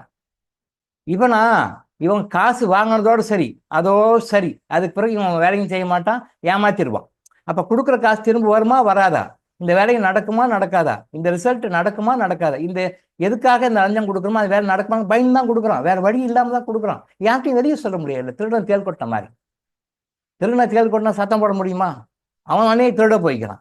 அங்கே போய் திருடணும் ஒன்று என்ன பண்ண, ஆட்டோமேட்டிக்காக எல்லாம் கூட்டு வந்து போட்டு உதைப்பாங்க, திருடனை கண்டுபிடிச்சிடுவாங்க. அப்போ திருடன் தேல் கொட்டின கதையின் அந்த பழமொழியின் படி வெளியே சொல்ல முடியாது. அப்போ லஞ்சத்தை கொடுக்குறான். அப்போ லஞ்சத்தை கொடுத்து அவன் அந்த வேலையை செய்யலைன்னா அவன் ஏமாற்றி போயிடறான். இதை பற்றி நீங்கள் யார்கிட்ட போய் கம்ப்ளைண்ட் கொடுக்க முடியும்? நிறைய பேர் என்கிட்ட வந்திருக்காங்க, சார் இந்த பர்பஸ்க்காக லஞ்சம் கொடுத்தேன் சார், ஆனால் கொடுத்த காசை வாங்க முடியல சார். இப்போ நான் லஞ்சம் கொடுத்தேன், என்னால் சரி பண்ண முடியலன்னு சொல்லிட்டு யார் மேலே கோர்ட்டில் கேஸ் போட முடியுமா? இல்லை போலீஸ் கம்ப்ளைண்ட் கொடுக்க முடியுமா? கொடுக்க முடியாது. வேற வழி இல்லை. அதுதான் திருடன் தேல் கொண்ட மாதிரி, வேற வழி இல்லை. அப்போ அவங்க என்ன ஃபீல் பண்ணுறாங்கன்னா, சார் பணத்தை கொடுத்தேன், அவன் பணத்தையும் ரிட்டர்ன் கொடுக்கல, அந்த வேலையும் முடிச்சு கொடுக்கல. இது ஒன்று. பணத்தை கொடுத்தேன் சார், நான் எதிர்பார்த்த மாதிரி பண்ணி கொடுத்தேன், ஏதோ காமாசமாக அரைக்குறையாக செஞ்சு முடிச்சு அதோட முடிஞ்சு போச்சு, கணக்கு நேர் அவ்வளோதான்ட்டான் சார். இன்னும் மேற்கொண்டு பண்ணால் இன்னும் கொஞ்சம் காசு கொடுன்னு கேட்குறான் சார். கொடுத்த வேலையில பாதி வேலை செஞ்சுட்டு பாதி வேலை விட்டான், மிச்சம் பாதி வேலைக்கும் இன்னும் கொஞ்சம் காசு கொடுத்தாலும் செய்வேன்றான். இப்போ என்ன சார் பண்ணுறது? நான் என்ன சொல்லுவேன், கல்யாணம் கொடுக்காதீங்கன்னு நான் சொல்லுவேன். அப்போ லஞ்சம் கொடுக்காத வேலை நடக்கிறதுக்கு என்ன வழின்னு இருக்கு, அந்த டெக்னிக் சொல்லி கொடுப்பேன். லஞ்சம் கொடுக்காம ஒரு விஷயம் நடக்கணும்னா அதுக்கு சில வழிகள் இருக்கு, அந்த டெக்னிக் சொல்லி கொடுப்பேன். இப்படி பண்ணீங்கன்னா லஞ்சம் கொடுக்காம அந்த வேலை நடக்கும், நீங்க பண்ணுங்க. அதை ஓகே ரைட் டாக்டர், நீங்க சொன்ன மாதிரி நடந்தது, ஆனா லஞ்சம் கொடுக்காம வேலை முடிச்சேன், கர்மா சேர்த்துக்காம காரியத்தை முடியணும். அப்ப இது 2வது ரகம். 3வது ரகம் என்னன்னா, நான் கொடுத்த காசுக்கு வேலை செஞ்சு கொடுத்தான் சார், பரவாயில்ல sir, happy sir, I am very much happy. நான் என்ன பணம் கொடுத்தனோ என்ன காரியக்காக இவன் பரவாயில்ல சார், வாங்கின காசுக்கு வஞ்சனை இல்லாமல் செஞ்சு கொடுத்தான், திருப்தி, அது ஒரு சந்தோஷம். எப்படி 3 கேட்டகரி இருக்கு பார்த்தீங்களா? வாங்கின காசுக்கு வேலை செஞ்சு கொடுத்தா அது ஒரு சந்தோஷம். அப்போ கொடுக்கறது, அது வேலை செஞ்சு கொடுத்தா சந்தோஷம் மனநிலைக்கு வந்துட்டான் மனுஷன். இன்னொருத்தன் பாதி செஞ்சான் பாதி செய்யல, திரும்பி பணம் வேணும்னு கேட்குறான். இன்னொருத்தன் அதோ பணம் வாங்கினா அதோடு சரி, அதுக்கு பிறகு ஒன்றுமே இல்லை. இதை யார்கிட்டையும் கிளைம் பண்ண முடியாது, யார்கிட்டையும் சொல்ல முடியாது, வெளியே சொல்ல மனசுக்குள்ளே புழுங்கி புழுங்கி புழுங்கி சுகர் பிபி கொலஸ்ட்ரால் ப்ராப்ளம் அது அப்படியே ஒரு வழியாக போக வேண்டியதுதான். நோய்களுக்கு காரணம் நம்மளுடைய மனநிலைகள் தான். எல்லா எக்ஸ்ரே ரிப்போர்ட்லையும் எல்லா ஸ்கேன் ரிப்போர்ட்லையும் என்ன உறுப்பு பாதிச்சிருக்குன்னு தான் வருமே ஒழிய அந்த உறுப்பு ஏன் பாதிச்சுன்னு ரீசன் வராது, அந்த உறுப்பு எதனால் அப்படி வந்ததுன்னு வராது. அது கிளியர் வாயின்ஸ் மாதிரி உள்ள போய் தியானத்தின் மூலமாக நீங்களும் பார்க்கலாம். தியானத்தின் மூலமாக உள்ள போனீங்கன்னா அதுக்கு ரீசன் கரெக்டாக தெரியும் ஒழிய என்ன காரணம் இது வந்திருக்குன்னு தெரியும் ஒழிய வேற காரணங்களா அது கண்டுபிடிக்கும். மெஷினை வச்செல்லாம் கண்டுபிடிக்கும், மெஷின் அது காட்டாது.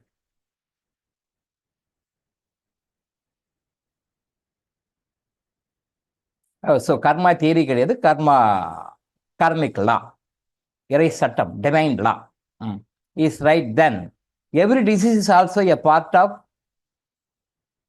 past karmas which one has to go through to get over this cycle. Correct. Every disease is also a part of past karmas which one has to go through to get over this cycle. Correct. It is perfect. No escapism. இந்த எஸ்கேபிசம்ன்றது சகோதரி என்ன மீனிங்ல போட்டாங்கன்னு தெரியல, இதுலேருந்து யாரும் escape ஆக முடியாது. Every disease is also a part. Every disease also இல்லை, அந்த ஆல்சோன்ற வேர்ட் தேவையில்லை, ஈஸியா பார்ட், ஆல்சோவே இல்லை, ஈஸியா part.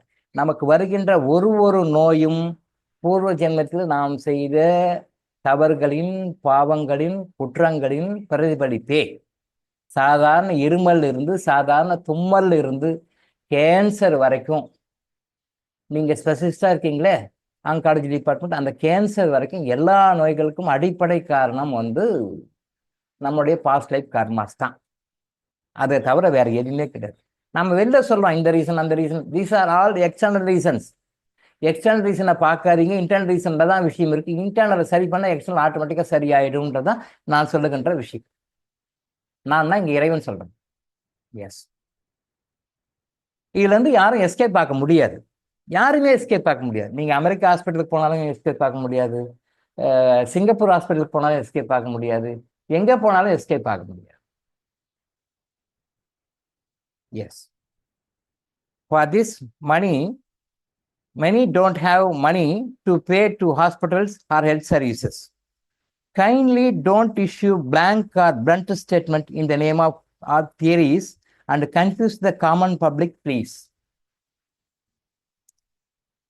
For this money, don't have money to pay to hospitals or health services. Kindly don't issue blank or blunt statements in the name of theories and confuse the common public, please. Common பப்ளிக்ஸ்க்கு வந்து நிறைய confusion இருக்காங்க. இந்த கன்ஃபியூஷனை வந்து நீ போக்கி இந்த கன்ஃபியூஷன்லேருந்து அவங்க வெளியே கொண்டு வந்து அவங்க தெளிவான பாதை கொண்டு போ அப்படின்றதுக்காகத்தான் 35 இயர்ஸாக ட்ரைனிங் கொடுத்து என்னை இந்த இடத்துல கொண்டு வந்து இறைவனும் சித்த பெருமக்களும் உட்கார வச்சிருக்காங்க. நான் வந்து கன்ஃபியூஸை கிரியேட் பண்ணலை.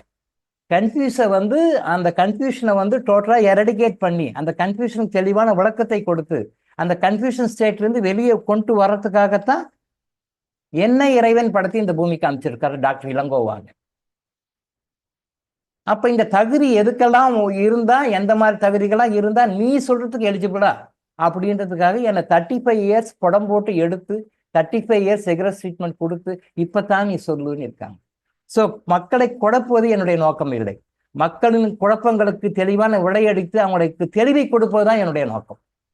சித்தர்களுடைய நோக்கம், இறைவனுடைய நோக்கம், என்னுடைய குருமார்களின் நோக்கம், எல்லாமே இறைவனுடைய நோக்கம்தான். ஸோ மக்களுக்கு வந்து நான் குழப்பல, தெளிவை தான் கொடுக்குறேன். அடுத்து, don't have money to pay hospitals. இதுவும் கர்மாவுக்கு தகுந்த மாதிரி தான்.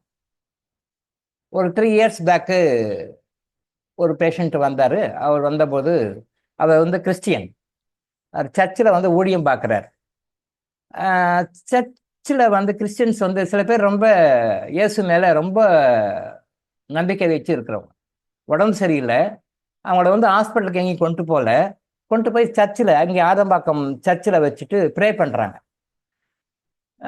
2 நாள் ஆகுது, 4 நாள் ஆகுது, 1 வாரம் ஆகுது, 10 நாள் ஆகுது, 15 நாள் ஆகுது, ப்ரே பண்ணுறாங்க.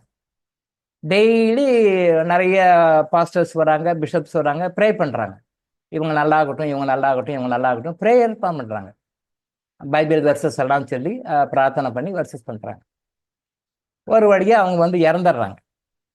இறந்த பிறகு சொன்னாங்களா நிறைய பேர் அங்கே இருக்கிறவங்க, ஈவன் அதை கிறிஸ்டின் சர்ச் மெம்பர்ஸே நிறைய பேர் சொன்னாங்களா, சர்ச்சில் அந்த டிவோட்டிஸ் இருக்காங்க இல்லையா, ரெகுலராக வர்றவங்க, அவங்களே சொன்னாங்களா, இவங்க இந்த அம்மாவை கொண்டு போயிட்டு ஹாஸ்பிட்டலில் போய் சேர்த்தாம, இந்த அம்மாவை கொண்டு போய் ஹாஸ்பிட்டலில் சேர்த்து ட்ரீட்மெண்ட் கொடுக்காம காப்பாற்றாம இவங்களே வந்து இயேசு காப்பாற்றுவார், இயேசு காப்பாற்றுவார், இயேசு காப்பாற்று சொல்லி இவங்களே கொண்டுட்டாங்க. நல்லா நோட் பண்ணிக்கோங்க, அந்த ஒரு வேர்டையும் நல்லா நோட் பண்ணிக்கோங்க. இயேசு காப்பாற்றுவார், இயேசு காப்பாற்றுவார், இயேசு காப்பாற்றுவார்னு சொல்லி இவங்களே கொண்டுட்டாங்க. இது யார் சொல்றாங்க? அந்த திருச்சபை சேர்ந்த டிவோட்டிஸ் சொல்றாங்க. ஒரு குரூப், அதான் ஒரு 100 மெம்பர்ஸ் இருக்காங்க அப்படின்னு சொன்னா அதில் ஒரு செக்மெண்ட், ஒரு செக்டர் வந்து சொல்றாங்க, இந்த மாதிரி சொல்லிட்டாங்க. இன்னொரு குரூப்பு இயேசு காப்பாற்றுவார், இந்த பாஸ்டரும் வந்து ப்ரே பண்றாரு, இந்த பிஷப்பும் வந்து ப்ரே பண்றாரு, இவங்கெல்லாம் ப்ரே பண்ணி என்ன சாதிச்சாங்க? கடைசியில் ஹாஸ்பிட்டலுக்கு கொண்டு போயிருந்தா அவங்கள காப்பாற்றிருக்கலாம்ல. இப்படி இயேசு காப்பாற்றுவார், இயேசு காப்பாற்றுவார் பைபிளை வச்சு பிரார்த்தனை பண்ணி அந்த அம்மா கொன்னே போட்டாங்க அப்படின்னு சொன்னாங்க. அப்புறம் மனசு நொந்து போய் எங்கிட்ட ட்ரீட்மெண்ட்டுக்கு வரும்போது, சார் இந்த மாதிரி சர்ச்சில் இந்த மாதிரி நடந்தது சார், இது எப்படி சார் அப்படின்னு சொல்லி கேட்டார். அப்போ நான் ஒரு கேள்வி அவர்கிட்ட திருப்பி கேட்டேன், இதை பற்றி நீங்கள் மற்ற சபையில் மற்றவங்க சொல்கிறாங்க, எனக்கு வருத்தப்படாதீங்க, சரி ஓகே, இப்போ இது வரைக்கும் அவங்க லைஃப்பில் அவங்க பார்த்தவங்கள எல்லாரும் கொண்டு போய் ஹாஸ்பிட்டலில் அட்மிட் பண்ணியிருக்காங்க, எல்லாருமே, அவங்க மட்டும் இல்லை, இந்த உலகத்தில் இருக்க எல்லா விஐபிஸும் கூட, பெரிய பெரிய கோட்டீஸ்வரர்கள், டாடா பிர்லாவிலிருந்து இன்டர்நேஷனல் லெவலில் பெரிய பணக்காரங்க எல்லாரையும் போய் ஹாஸ்பிட்டல் அட்மிட் பண்ணியிருக்கிறாங்க. எத்தனை பேரை காப்பாற்ற முடியுது இன்னைக்கு வரைக்கும்னு கேட்டேன். அவர் கொஞ்சம் யோசனை பண்ணார், என்ன டாக்டர் இப்படி சொல்றீங்க? இல்லை, நான் கேட்குறேன், நீங்கள் சொன்னீங்க, நானும் கேட்குறேன், அவ்வளோதான். இவங்களை வந்து இயேசு காப்பாத்துவார், இயேசு காப்பாத்தான்னு சொல்லிட்டு மோசம் போயிட்டாங்க, இயேசுவை நம்பி மோசம் போயிட்டாங்க. பிஷப்பு பாஸ்டர்ஸும் அதுக்கு உடனடியா இருந்தாங்க. கடைசியில கொண்டு போய் ஹாஸ்பிட்டல் அனுப்பினா அந்த அம்மாவை காப்பாத்திருக்கலாம். இவங்க இப்படியே ப்ரே பண்ணியே ஒரு அம்மாவை சாகடிச்சிட்டாங்க, கொலையே பண்ணிட்டாங்க அப்படின்னு இவர் சொல்றாரு. இப்ப இப்படி சொன்னாங்க இல்லையா, அது இன்னொரு செக்டர். இவங்க சொன்னாங்க செக்டர் ரைட், அது எடுத்துக்கோங்க. நேஷனல் லெவலில் எடுத்துக்கோங்க, ஸ்டேட் லெவலில் எடுத்துக்கோங்க, இன்டர்நேஷனல் லெவலில் எடுத்துக்கோங்க. எல்லாரும் ஹாஸ்பிட்டலில் போய் அட்மிட் பண்ணிக்காங்க. எல்லாமே கடைசியில் போய் தஞ்சம் நிற்கிறது வந்து ஆலோபதி ஹாஸ்பிட்டல் போய் அட்மிட் ஆகுறாங்க. எத்தனை பேர் இதோட திரும்பி வந்திருக்காங்க அப்படின்னு சொல்லி கேட்டேன். இல்லை டாக்டர், இல்லையே, இறக்கலையே. எல்லாம் வந்து உயிரோட வாழ வச்சாங்களா அப்படின்னு சொல்லி நல்லா பார்த்தாங்கன்னா, இல்லை, எல்லாருமே இறந்துருக்காங்க. எல்லாமே டெட் பாடியாக தான் வந்திருக்காங்க. ஹாஸ்பிட்டலில் போயிட்டு ஹாஸ்பிட்டல் டெட் பாடியாக வந்திருக்காங்க. உயிரோட கூட வரல, போனது உயிரோட, வரும்போது டெட் பாடியோட வராங்க. அப்போ அவங்களாலையும் காப்பாற்ற முடியல இல்லையா? இல்லை, ஒரு ஸ்டேஜில் என்ன சொல்லுவாங்க, நான் நிறைய வீடியோஸில் சொல்லியிருக்கேன். தீவிர சிகிச்சை அளித்தார்கள் டாக்டருங்க, சிகிச்சை பலனளிக்காமல் இறந்து விட்டார். சிகிச்சை பலனளிக்காமல் இறந்து விட்டார். நல்லா புரிஞ்சுக்கோங்க, சிகிச்சை பலனளிக்காமல் இறந்து விட்டார். எப்பேற்பட்ட ஹாஸ்பிட்டலில் போய் அட்மிட் பண்ணாலும் சிகிச்சை பலனளிக்கவில்லை. அப்ப நல்லா பார்த்துக்கோங்க, சிகிச்சை பலனளிக்கவில்லை. எப்பேற்பட்ட ஹாஸ்பிட்டலில் போனாலும் அதே சிகிச்சை தான் பலனளிக்கவில்லை, நீங்க பிரார்த்தனை பண்ணாலும். அப்போ இயேசு ஏமாத்திட்டாரு, இயேசு மோசம் பண்ணிட்டாரு, அவர் பிரார்த்தனை பலிக்கவில்லை அப்படின்னு யாரெல்லாம் சொன்னாங்களோ அவங்க யாராவது கொண்டு போய் ஹாஸ்பிட்டலில் போய் சேர்த்து படைக்க வச்சிருக்காங்களா? இல்லையே, அப்புறம் தானே இறக்குறாங்க. அப்போ ஹாஸ்பிட்டலில் போய் அட்மிட் பண்ணாலும் அவங்க இறக்க தான் போறாங்க. எப்படி? லட்சக்கணக்கில் கோடிக்கணக்கில் பணம் செலவு பண்ணி இறக்குறாங்க. இதுல சொந்த காசு கரைஞ்சி வீணா போனவங்க இருக்காங்க, சொத்து வீடு மனை ப்ராப்பர்ட்டிஸை விற்று கடங்காரானவங்க இருக்காங்க, கடனை கட்ட முடியாம வட்டி கட்ட முடியாம எஸ்கேப் ஆறவங்க இருக்காங்க. சிகிச்சை கொடுத்து காப்பாற்ற முடியல, பணம் செலவாய் போச்சு, வர்றது டெட் பாடி. அப்ப இந்த வந்து வீடு வாசலை விற்று, நகை விற்று, திருட்டு வட்டிக்கு வாங்கி, இல்லை அங்கே வாங்கி இங்கே வாங்கி கடன் வாங்கி கடனை சேர்த்துக்கிட்டு இறந்த டெட் பாடி வீட்டுக்கு கொண்டு வராங்க. இவங்க கடனே எதுவும் இல்லாம டெட் பாடியா அனுப்புறாங்க, பரியல் கிரவுண்டுக்கு அனுப்புறாங்க. இதுல எது சரி எது தவறு? கொஞ்சம் யோசனை பண்ணுங்க. இன்ட்ராக்ஷன் பண்ணுறதுக்கு டைம் இல்லை, கொஞ்சம் யோசனை பண்ணுறதுக்கு டைம் கொடுக்குறேன். கொஞ்சம் யோசனை ஒரு தெளிவுக்குவாங்க. அப்போ இறைவனை நான் வணங்கி இறைவனை நான் மோசம் பண்ணிட்டாரு, சர்ச்சில் இப்படி பண்ணிட்டாங்க, இயேசு காப்பாற்றவில்லை, வேஸ்ட் அப்படின்னு சொன்னாலும் கூட மேலே போனவங்க யாரும் காப்பாற்றலையே. அப்ப இறப்புன்றது எல்லாருக்கும் உண்டு. அந்த இறப்பை தாண்டி வெளிவரக்கூடிய நிலைமை சில பேருக்கு தான் இருக்கு. அந்த லெவலுக்கு நாம வரல. அது சித்தர்கள் பெருமக்கள் மட்டும்தான் அதை சாத்தியப்படுத்தி இருக்காங்க. மகான்கள் மட்டும்தான் சாத்தியப்படுத்திருக்காங்க. அந்த லெவலுக்கு நாமெல்லாம் போகல. போக முடியாதா? போக முடியும், நம்ம போகல, அவ்வளவுதான். அவர் சாய்ஸ், போகல. அப்போ ஹாஸ்பிட்டலில் போய் அவன் ட்ரீட்மெண்ட் எடுக்க முடியல, அதனால அவன் இறக்குறான், கஷ்டப்படுறான். ஹாஸ்பிட்டலில் போய் பணம் கொடுத்து ட்ரீட்மெண்ட் எடுத்தவங்க எத்தனை பேர் குறைச்சிருக்காங்க? அப்ப ஹாஸ்பிட்டலில் போய் ட்ரீட்மெண்ட் எடுத்து, அவங்ககிட்ட ட்ரீட்மெண்ட் எடுத்து லட்சக்கணக்கான பணம் செலவு பண்ணி உங்க பணத்தை கரைச்சி, ஹார்ட் ஏர்ன் மணி, கஷ்டப்பட்டு சம்பாதிச்ச பணத்தை இழந்து நீங்க வந்து ஹாஸ்பிட்டல் டெட் பாடி கொண்டு வரீங்க. இவங்க இங்க பிரார்த்தனை பண்ணி, அல்லது இந்த கேஸை நான் சொன்ன எக்ஸாம்பிள், அல்லது டாக்டர்கிட்ட போக வசதி இல்லை, ட்ரீட்மெண்ட் எடுக்க வசதி இல்லை, கவர்மெண்ட் ஹாஸ்பிட்டலில் போகணும், கவர்மெண்ட் ஹாஸ்பிட்டலில் வந்து குவாலிட்டி ஆஃப் ட்ரீட்மெண்ட் சரியில்லை, இப்படி இருந்துட்டோம், டாக்டர்கிட்ட போக வசதி இல்லை, ட்ரீட்மெண்ட் எடுக்க ஃபாரின் போக வசதி இல்லை அப்படின்னு சொல்லி வசதி இல்லாமல் இறக்குறாங்க. ஸோ வசதி இல்லாமல் இறக்கின்றவனும் இறப்புக்கு தான் போகிறான், கடன் வாங்கலை. வசதியோட செலவு பண்ணி இறந்தவனும் பரியல் கிரவுண்டுக்கு தான் போகிறான். அங்கேயும் இறப்பு தான், இங்கேயும் இறப்பு தான். இவன் கஷ்டம் இல்லாமல் இறக்குறான், ஏன்னா வசதி இல்லை, போய் பண்ணுறதுக்கு காசு இல்லை. காசு இருக்கிறவன் செலவு பண்ணிட்டு போகிறான். இந்த காசு எதுக்காக செலவு பண்ணுறான்? இது யாருக்கோ கொடுக்க வேண்டிய பணத்தை அவன் கொடுக்காததுனால இறைவன் நோயாக உருவாக்கி பணத்தை செலவு பண்ண வச்சு அந்த பணத்தை ஹாஸ்பிட்டல் ட்ரீட்மெண்ட் மூலமாக அதை எடுத்து யார் யார் கொடுக்கணுமோ அந்த வேலையை கரெக்டாக 7 hours இறைவன் சேர்த்து விட்டுறார். ஸோ இப்போ பணத்தை வாங்குவது இறைவன் சார்பாக சனி பகவானுடைய ஏஜெண்டுகளாக டாக்டர்ஸ் வாங்குறாங்க, ஹாஸ்பிட்டல் வாங்குது. அதை டாக்டர் ஹாஸ்பிட்டலும் தனியாக எடுத்துக்க முடியாது. அதை இறைவன் கணக்கு வச்சு கரெக்டாக எடுத்துருவார். இன்டர்னல் ஆடிட்டர் அவர், not external auditor. Shani Bhagavan வந்து இன்டர்னல் ஆடிட்டர், அது உள்ள என்னன்னு பார்த்து கரெக்டாக எடுத்துருவார். ஸோ வந்து வசதி இல்லாதவன் கஷ்டப்படுறான் இறக்குறான் அப்படின்னு சொல்லி ஒரு வார்த்தை போட்டிருக்கீங்க, அது இல்லை. வசதி இல்லாதவன் இறக்குறான்னா வசதி இல்லாமல் இறக்கணும், அவனுடைய கர்மா. அவனை விட வசதியோட இருக்கவன் தான் ரொம்ப பாவப்பட்டவன். ஏன்னா அவன் தான் நிறைய பணம் செலவு பண்ணிக்கிறான். வைத்தியத்துக்காக செலவு பண்ணுகின்ற ஒரு பைசாவும் யாருக்கோ கொடுக்க வேண்டிய காசு. மனசுல ஆழமா பதிஞ்சு. மருத்துவத்துக்காக நீங்க ₹1 செலவு பண்றீங்கன்னா கூட இது யாருக்கோ கொடுக்க வேண்டிய காசு. அகத்திய பெருமான் தெளிவா சொல்லியிருக்கார். தெளிவா, சந்தேகத்துக்கு இடமில்லாம தெளிவா சொல்லியிருக்கார். என்னென்ன செலவுகள் சுப செலவுகள், என்னென்ன செலவுகள் அசுப செலவுகள். மருத்துவத்திற்காக, வைத்தியத்திற்காக நீங்க செலவு பண்ணுகின்ற ஒரு பைசாவும் நீங்க யாருக்கோ கொடுக்க வேண்டிய காசு. நான் திரும்பவும் வீடியோல சொல்லியிருக்கேன். திரும்பவும் ஏன் ரிப்பீட் பண்ணா உங்க மனசுல அது பதியணுன்றதுக்காக. உங்க மனசுல அது பதியணுன்ற காரணத்துக்காக தான் சொல்றேன். டாக்டர்ஸ் கிட்ட கொடுக்குற காசு, ஈவன் கன்சல்டேஷன் ஃபீல இருந்து யாருக்கிட்ட கொடுத்தாலும், ஸ்கேன் சார்ஜஸ், நீங்க வீட்டுல இருந்து போற auto charges, bus charges, car charges, petrol charges, அந்த ஹாஸ்பிட்டலில் இருக்கிற எம்ப்ளாயிஸ் கொடுக்குற காசு, மற்ற ஃபீஸு எல்லாமே யாருக்கோ கொடுக்க வேண்டிய காசு. நீங்க ஹாஸ்பிட்டல் போறதுல இருந்து திருப்பி வர்ற வரைக்கும், ஈவன் ஹாஸ்பிட்டல் மட்டும் இல்லை, நீங்க லைஃப் ப்ராப்ளம் கூட, நீங்க போயிட்டு ஒரு வக்கீல் கிட்ட கன்சல்டேஷனுக்காக கொடுக்குற காசு, கோர்ட்ல கேஸ் நடத்துற காசு, அந்த ஜட்ஜ்மெண்ட் காப்பியை வாங்குறதுக்காக காசு கொடுத்து வாங்குற காசு, எல்லாமே நீங்க யாருக்கோ கொடுக்க வேண்டிய காசு. கோர்ட் கேஸ்ல நான் இத்தனை லட்சம் செலவு பண்ணேன் சார், இத்தனை லட்சம் செலவு பண்ணேன் சார், இத்தனை கோடி செலவு பண்ணேன் சார்.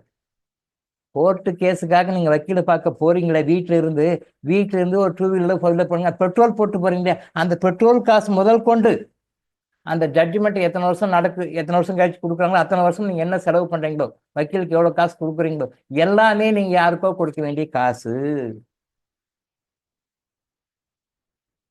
இது நிறைய பேர் தெரியல. போலீஸ் ஸ்டேஷன்ல போயிட்டு ஒரு கம்ப்ளைண்ட் கொடுக்குறீங்க. போலீஸ் ஸ்டேஷன்ல எந்த அளவுக்கு தர்மம் இருக்குதுன்னு போய் பார்த்து அனுபவப்பட்டவங்களுக்கு தெரியும். நீதி நேர்மை தர்மம் எந்த அளவுக்கு அங்க இருக்குன்னு உள்ள போய் அனுபவப்பட்டவங்களுக்கு தெரியும். அது இங்க பப்ளிக்ல நான் பேச வேண்டாம். போலீஸ் ஸ்டேஷன்ல நீங்க போனாலும் செலவு பண்ணுகின்ற காசு எல்லாமே நீங்க யாருக்கோ கொடுக்க வேண்டிய காசு. அதனால தான் திரும்ப சொல்லுவோம், அக்செப்ட் பண்ணிக்கங்க, போலீஸ் ஸ்டேஷனுக்கு போகாதீங்க, அக்செப்ட் பண்ணிக்கங்க, கோர்ட்டுக்கு போகாதீங்க, அதை சேரிட்டியா பண்ணுங்க. இல்ல அதை வேற ஆல்டர்னேட்டிவா சில விஷயங்கள்லாம் இருக்கு, அந்த மாதிரி விஷயங்களை பண்ணுங்க. கர்மா தீரும். போலீஸ்க்கு போனா உங்களுக்கு என்ன நன்மை கிடைக்குமோ, கோர்ட்டுக்கு போனா உங்களுக்கு என்ன நன்மை கிடைக்குமோ, இல்ல பஞ்சாயத்து பைசல் ரவுடின்னு சொல்லி வேற ஏதாவது போய் அராஜகத்துல போய் நீங்க செஞ்சா உங்களுக்கு என்ன நன்மை கிடைக்குமோ, இத மாதிரி பல மடங்கு நன்மைகள் உங்களுக்கு. அதை நான் சொல்ற மெத்தட்ல, கர்மா எனர்ஜி ஹீலிங்ல என்ன மெத்தட் சொல்லணுமோ அதை நீங்க ஹேண்டில் பண்ணீங்கன்னா பல மடங்கு லாபங்கள் உங்களுக்கு கிடைக்கும், பல மடங்கு மன அமைதி கிடைக்கும், பல மடங்கு சந்தோஷங்கள் உங்களுக்கு கிடைக்கும். அதே நேரத்தில் இதனால உங்களுக்கு கிடைக்கின்ற பல மடங்கு சங்கடங்கள், பல மடங்கு துயரங்கள், பல மடங்கு நஷ்டங்கள் உங்களுக்கு வராது. நான் எதுலையுமே இன்சூரன்ஸ் பண்ணதில்லை, பேங்க் லாக்கர்ஸ் எல்லாம் நான் எதுவும் வச்சது இல்லை. பணமா வீட்டில் வை, நகையா வீட்டில் வை, டாக்குமெண்ட்ஸா வீட்டில் வை, எல்லாமே வீட்டில் இருக்கட்டுமே, அது எதுக்கு போய் பேங்க் லாக்கர்ஸ்ல வைக்கணும்? இல்லைங்க, பேங்க் லாக்கில் வச்சதான் சேஃபு, அது வீட்டில் திருடிட்டு போயிட்டான்னா ஏதாவது லாக் ஆகி போச்சுன்னா என்ன பண்ணுறது, அதனால டாக்குமெண்ட்ஸு, ஜுவல்ஸு, கரன்சி நோட்ஸ் எல்லாம் கூட, சில பேர் கரன்சி நோட்டெல்லாம் கூட லாக்கில் வைப்பாங்க, கரன்சி நோட்டோட லாக்கில் வைப்பாங்க. டக்குன்னு கேஷ் எடுக்கணும்னா லாக்கரில் போய் கேஷ் பண்ணிட்டு வருவாங்க, அந்த மாதிரியும் வைப்பாங்க. இதெல்லாம் வைக்கணும்னா ஏன் வைக்கிறாங்க? திருடு போயிடுன்னு பயம். திருடு போயிடுமே, ஏதாவது திருடு போயிடுச்சுன்னா என்ன பண்ணுறது? திருடு போகாது, நமக்கு திருடு போகாது, அதனால வைக்க வேண்டாம், அங்கே போய் எதெல்லாம் வைக்க வேண்டாம், அது வீட்டிலே வச்சுக்கோமான்னு வாய்ப்பு கிட்ட. இருந்தா கூட வேணாம், திருடு போனா போட்டுமே, அட போய் என்ன இருக்கு, போகணும்னா போக போகுது, நம்ம கர்மா அப்படி இருந்தா போக போகுது. அதை நீ தட்டாலும் நிற்காது, அது யார் தட்டாலும் நிற்காது. அது நீ நான் உஷாருன்னு நினைச்சா கடவுள் உனக்கு மேல உஷாரு, அதை எடுப்பாரு. ஆனா லாக்கர்லாம் வேண்டாமான்னு சொல்லி எங்க வீட்டில் லாக்கர்லாம் கிடையாது.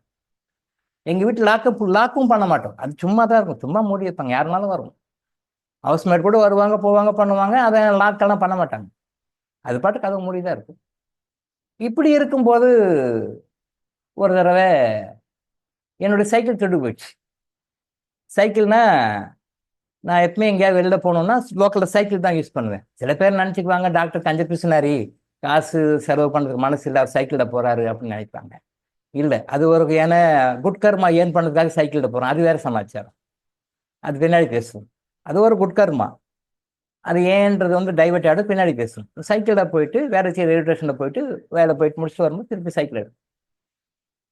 ஒரு தடவை போயிட்டு வந்து பார்த்தா சைக்கிள் இல்லை. என்னடா இது சைக்கிள் காணமே அப்படின்னு சொல்லிட்டு ஷாக் தான், என்ன சைக்கிள் காணமே. தென் அதுக்கு பிறகு அங்கேயே பக்கத்தில் போலீஸ் ஸ்டேஷன் இருந்தது. அங்கே போய் சார் இங்கே சைக்கிள் போட்டுட்டு போனேன், பட் சைக்கிள் காணமே சார் அப்படின்னு. உடனே அவர் நேராக வந்தார். வந்த இடத்துல பார்த்தாரு. சார் ஒரு நாளைக்கு கிட்டத்தட்ட ஒரு 3-4 சைக்கிள் திருடு போகுது சார். இங்கே ஒரு நாளைக்கு குறைஞ்சபட்சம் 3-4 சைக்கிள் திருடு போகுது சார். நாங்களும் அப்பப்போ ரவுண்ட் வந்துட்டு தான் இருக்கோம். அவன் எப்படி வந்து எடுக்கிறான்னு எனக்கு தெரியல சார். பார்க்குறான் சார், நீங்கள் எதுக்கும் வந்து கம்ப்ளைண்ட் கொடுங்க, நாங்கள் பார்த்து இது பண்ணி கொடுக்குறோம் சார். ஆனால் டெய்லி ரெகுலராக இப்போ நானும் பாருங்க சார், இப்போ ஜஸ்ட் நான் வந்து போய் அவர்கிட்ட கேட்கறதுக்கு முன்னாடி ஜஸ்ட் கேட்க தான் போகிறேன், கம்ப்ளைண்ட் கொடுக்க போல. நான் கேட்குறேன், ஏன்னா அங்கே தான் அவங்களுக்கு தான் தெரியும், அந்த ரயில்வே போலீஸில் சார் இங்கே ஸ்டேஷனில் இங்கே முன்னாடி சைக்கிள் போட்டு போனேன், 3 ஹவர்ஸில் வந்துட்டேன், சைக்கிள் இல்லை அப்படின்றதுக்காக கம்ப்ளைண்ட் பண்ணுங்க. நான் கேட்குறேன், என்கொயரிக்காக தான் போகிறேன், சைக்கிள் காணுங்க சார். அப்போ அவர் சொல்கிறாரு, சார் இந்த மாதிரி தான் நடக்குது, அது என்னன்னு தெரியல, நீங்கள் எதுவும் கம்ப்ளைண்ட் கொடுங்க சார், நான் பார்க்குறேன் சார். கம்ப்ளைண்ட் கொடுக்கறது தப்பாச்சே, நாம் வந்து சைக்கிள் திருடு போச்சுன்றது கம்ப்ளைண்ட் கொடுக்கக்கூடாது, என் சைக்கிளே திருடு போயிருக்கக்கூடாது. நம்ம இவ்வளோ சின்சியராக ஜென்டலாக கர்மா தியரி அவ்வளோ ஃபாலோ பண்ணுறோம். உட்காந்தா கர்மா, எழுந்தா கர்மா, சாப்பிட்டா கர்மா, தூங்கினா கர்மா, எல்லாமே கர்மாவே பார்த்துருக்கோம். நம்ம சைக்கிள் திருடு போகக்கூடாது, இது என்ன காரணம்? சரி கம்ப்ளைண்ட் கொடுக்க சார், பேப்பர் கொடுத்தாரு, கொடுங்க சார், எழுதி கொடுங்க. இருங்க சார் கொஞ்சம் பார்க்கலாம். அப்போது 7ஆம் கிளாஸில் தமிழ் ஆசிரியர் சொல்லி கொடுத்தது ஞாபகம் வந்தது. 7ஆம் கிளாஸில் தமிழ் ஆசிரியர் காவல் நிலைய அதிகாரிக்கு உங்களுடைய மிதிவண்டி தொலைந்து போய் விட்டது என்று கம்ப்ளைண்ட் கொடுங்க, புகார் கொடுங்க. அது ஒரு கட்டுரை. சைக்கிள் காணாமல் போய்விட்டது, மிதிவண்டி காணாமல் போய்விட்டதுன்னு வந்து போலீஸ் ஸ்டேஷனில் எஸ்ஐக்கு ஒரு கம்ப்ளைண்ட் கொடுக்கணும். அது வந்து தமிழ் கட்டுரையில் வருது. 7ஆம் கிளாஸில் வரும்போது ஆசிரியர் சொல்கிறாரு, அது ஆப்பேலிலேயே ஏதோ வந்ததுன்னு நினைக்கிறேன், அது நானும் தான் எழுதினேன். அப்போது ஒரு நெகட்டிவை நம்ம சின்ன வயசுலேயே கற்றுக் கொடுக்குறாங்க பாருங்க. சைக்கிள் எவ்வளோ நல்ல விஷயங்கள் இருக்குது, அதை பற்றி எழுதுன்னு சொல்லி அதையும் சொல்கிறாங்க. பட் இது ஒரு நெகட்டிவும் புகுத்துறாங்க பாருங்க. மிதிவண்டி காணாமல் போய்விட்டது என்று காவல் நிலைய அதிகாரிக்கு நீங்கள் வந்து புகார் கொடுங்க, அதுக்கு 15 மார்க் வேற. சரி, அதை எழுதி ஆப்பேலி எக்ஸாம்னு நினைக்கிறேன், அதையும் நானும் எழுதுனா அந்த 15 மார்க்கு மனசு வராது. ஏற்கனவே லாங்குவேஜ் டீச்சர்ஸ்க்கு மனசு வராது. அப்புறம் 1/2 மார்க் பிடிச்சி 14.5 மார்க் தான் போட்டிருந்தார் பேப்பரில். 15க்கு ஒரு 1/2 மார்க். லாங்குவேஜுக்கெல்லாம் அப்போ மனசே வராது அவங்களுக்கு. எப்படியாவது எங்கேயாவது ஒன்று படிச்சு ரைட்டாக இருந்தால் கூட 1/2 மார்க் 1 மார்க் குறைச்சி தான் கொடுத்தாங்க. இப்போ அப்படி இல்லை, கொடுக்குறாங்க. கமர்ஷியலான பிறகு வியாபாரம் ஆக்கப்பட்ட, கல்வி வியாபாரம் ஆக்கப்பட்ட பிறகு லாங்குவேஜ்லேயும் 100 வாங்குறாங்க இப்போ. பட் அப்போ வந்து கிடையாது. நான் ஏற்கனவே வீடியோஸ் கூட சொல்லியிருக்கேன், என்னுடைய +2 கூட 198, ஃபர்ஸ்ட் பேப்பரில் 99 போல இருக்குது, செகண்ட் பேப்பரில் 99 போல இருக்குது. டோட்டலாக அவுட் ஆஃப் 200 198.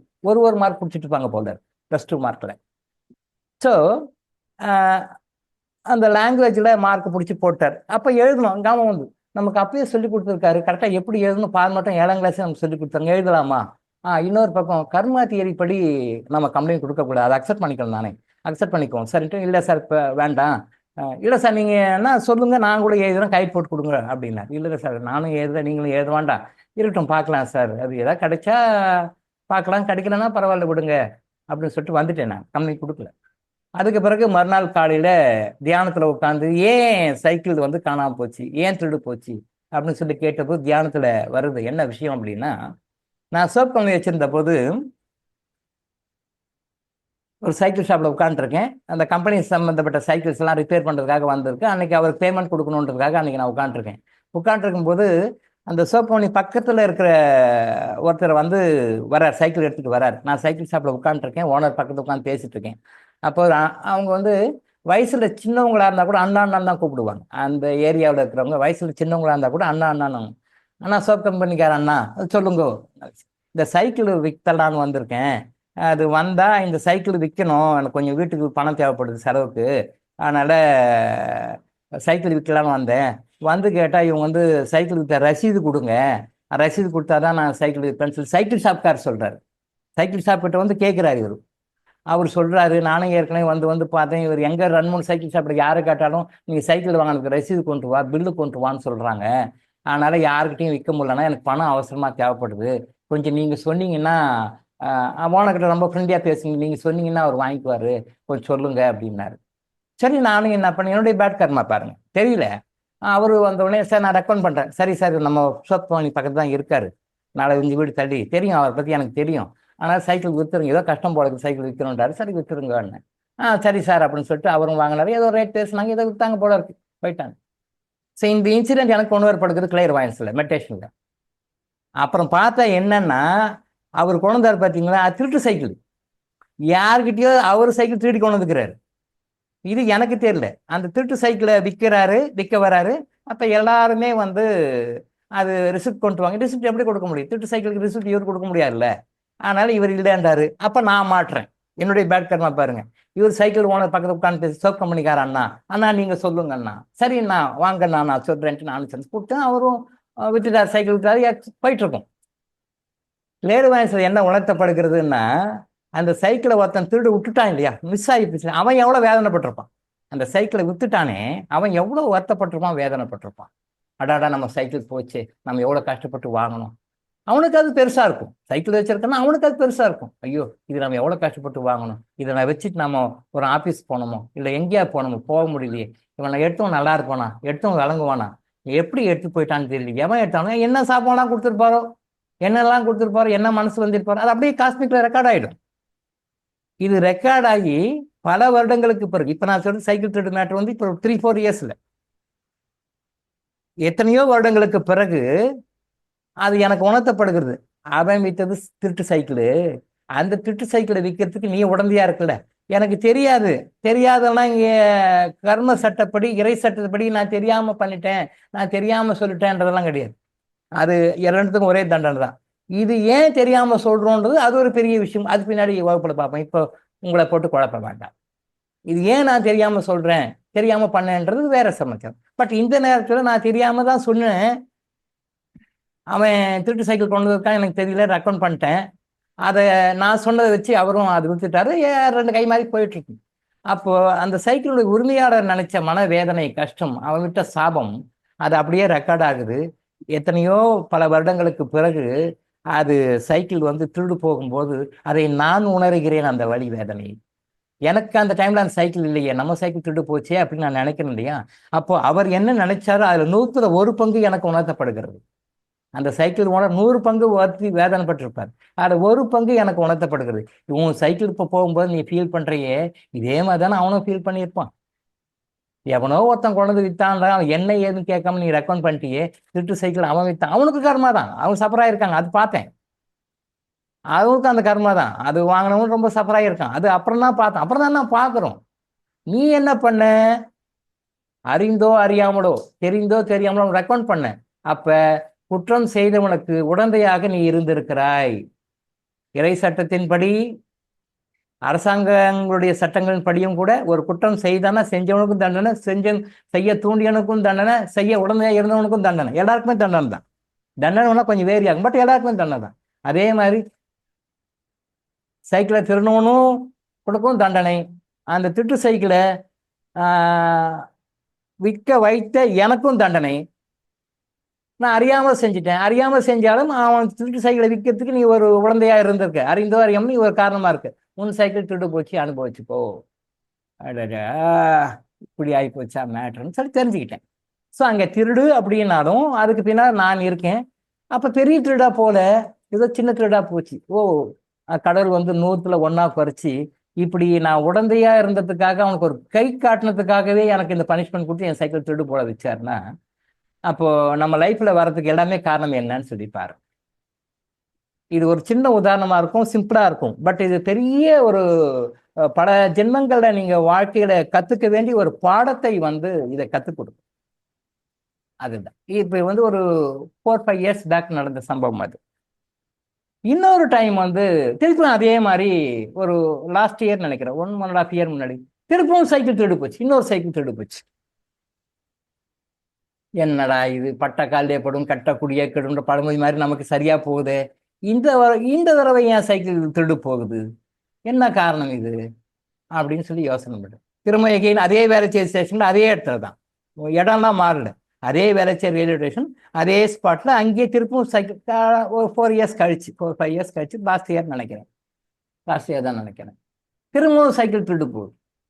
என்னடா இது, திரும்பவும் சைக்கிள் திருடு திரும்பவும் போய் கேட்டோம்னா லாஸ்ட் டைம் என்ன சொன்னாரோ அதே தான் சொல்லுவாங்க. இந்த டைம் நான் போலீஸ்ல போய் கேட்கல,